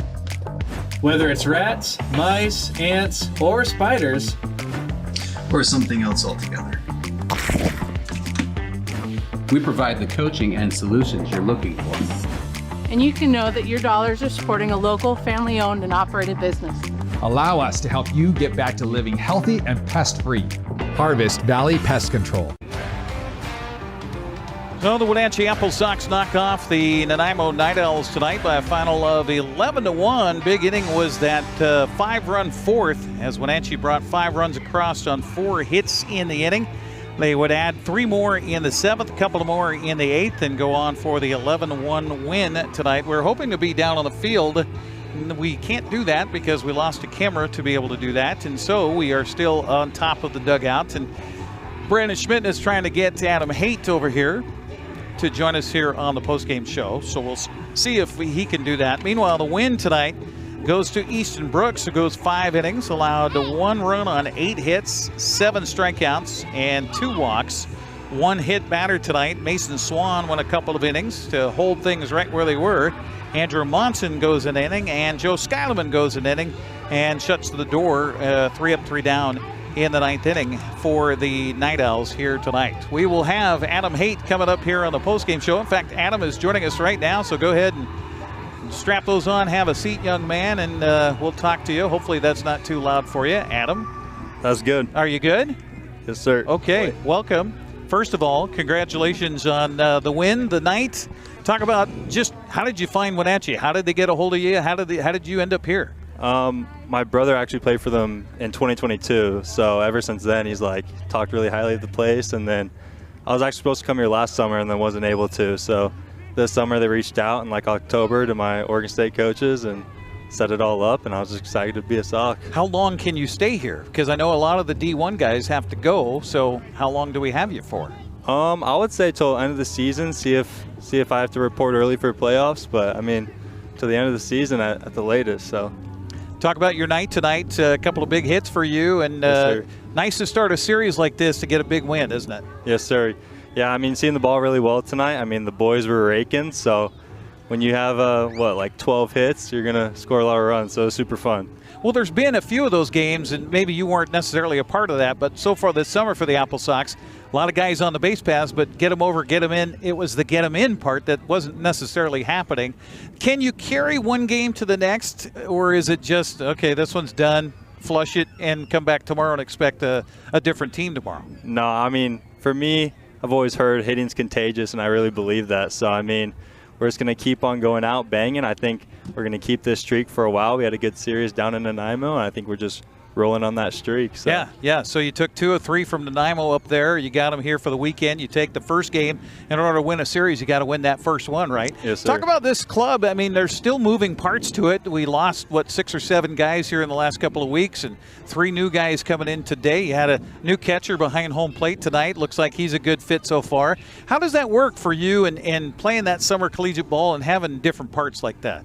Yeah, I mean, all the guys are super welcoming. Even for me, I came beginning of July, and I mean, since I walked through the locker room, they're all just super inviting, just let me in, just. So your brother didn't lie to you? No, sir, he didn't. Talk about what your goal is for the rest of this. I mean, right now, you got to win tonight, so that helps in the standings. It helps maybe that postseason run again. Wenatchee played for the championship last summer. I don't know how many of the guys have talked to you about that or the coach has talked to you about that. But what do you think about your guys' chances now? Because I know it's one at a time, but you got to win to get in. Yeah, no, I mean, this team we just love winning. Every single guy on the team is super competitive. They're going to give it their all when they step on that field. I think this year, coming with a little bit of vengeance from last year, didn't quite make it, but we're there, tasted it, felt the loss, and I think this year we're going to make a good push and win it all. So. Well, Adam, it's nice to meet you. Thank you for taking the time here on the postgame show. We'll take a break, come back. Good luck for the rest of the weekend. The rest of the summer, we'll be here next Tuesday again on the 1st against Bellingham to broadcast it live on the NCWLIFE channel. Applesox get a big win tonight against Nanaimo to start this 3-game series. 11-1 the final. We'll come back and wrap it up right after this. At Kennedy Group, we understand that buying and selling is more than a transaction, and it's more than just a house. This is where you will gather with friends and family, and where a lifetime of memories will be made. But buying a home is more than memories. Oftentimes, it's your biggest financial decision. The agents at Kennedy Group understand this and provide real estate advice based on your goals and dreams. Call us today, and let's find your happy place. Apple Valley Honda is bringing the future of driving to you. Introducing the all-new, all-electric Honda Prologue EV. Say goodbye to gas stations and hello to a whisper-quiet ride and zero emissions. The wait is over. Finally, a local option for a quality EV from a brand with a track record of exceptional quality and reliability. Experience the Honda Prologue EV for yourself at family-owned Apple Valley Honda. Stay close to home and visit us at Apple Valley Honda today for the life you live. One more time around here at Paul Thomas Senior Stadium as the Applesox get the win tonight by a final of 11-1. Nice way to start that final 18-game stretch there, Coach. Yeah, for sure. And, we were talking about early in the game about how we had way too many guys left on base, and then we started picking up, and it was really good for us to see us score in 4 innings tonight. We've been kind of been bitten by that snake where we score big in 1 inning and then we don't score in any other, but tonight we piled on 5 in the 4th, I believe it was, and then we came back and we scored a couple more innings, so that's really good to see. And as Adam was saying, hitting's contagious, and you saw that tonight. We played really good, and defensively we got ourselves out of a bunch of jams early. We did, yeah. Eight left on base. Some good for pitching them, with guys on base paths. They had 9 left on the base paths tonight. Did Nanaimo. And there was 8 in the first 4 innings. Yeah, it was. It was. And so they settled that down, and kudos and hats off to the starter tonight who gets the win for the Applesox in Easton Brooks. We called him kind of Nick Walenda-ish here tonight, walking a tightrope several times, but got bailed out on the defense too. Madriaga had a great game at second base tonight for the Applesox, and they get the big win here, and that's the most important thing. Tonight, win. Tomorrow, win again. Exactly. Yep. Like you said, got to take the series from Nanaimo. They're below us in the standings right now, so you have to win the games you're supposed to win. Yeah. And we did a good job tonight coming out, and like you said, Nanaimo's they're gonna be a different team tomorrow. So yeah, can't night overlook. Of rest and well, they didn't even get. They had the choice: batting practice or food. Ooh. That's what the coach told me as they got in Really? here. Yeah, and he says, "Well, we're getting food. We're not gonna hit. We're gonna get food." And so they did. And tomorrow they'll hit, they'll field, they'll get used to the ballpark, and it'll be a different night. So 6:35 tomorrow night, 5:35 on Sunday as they'll wrap up the 3-game set. We'll be back here again on Tuesday with Edmonton coming to town to begin a 3-game series, as that also will be a crucial series here for the Wenatchee Applesox if they have any hopes of making the postseason, which would be the 4th in a row since Mitch Darlington has been the head coach here in Wenatchee. Yeah, he's got a good thing going here, and you can see it in the excitement and the welcomingness of the players, as Adam was saying. As Adam just said. That's a really cool thing. Want to thank our crew tonight. Ethan Leonard back in the studios, our studio coordinator, also our line producer tonight on site, Tucker Wagner, and on cameras, Dan Kuntz, Juan Sanchez, Eli Ginter, also Callie Benson, Jesse Ventura here tonight as well, and Tim Bernowski, our production assistant. For my partner, Brandon Schmidt and I'm Eric Granstrom, as the Applesox get the win tonight by a final of 11-1. Have a good night, everybody. Pitch by Busich. Thanks for watching Wenatchee Applesox Baseball right here on the NCWLIFE channel. Tonight's broadcast was sponsored by our Platinum supporter, Alpine Air Heating and Cooling. Also by Abby's Pizza, Apple Valley Honda, Biosports Physical Therapy, Caldwell Banker Cascade Real Estate, Global Car Care, Harvest Valley Pest Control, the Highlander Golf Course and Grill, the Kennedy Real Estate Group, Les Schwab, Sangster Motors, Save Mart, Taco Shava, Together for Youth, Valley Tractor, and Alpine Air Heating and Cooling. This has been a special presentation of NCWLIFE Channel Sports. We now return you to normal programming already in progress. So the Applesox will advance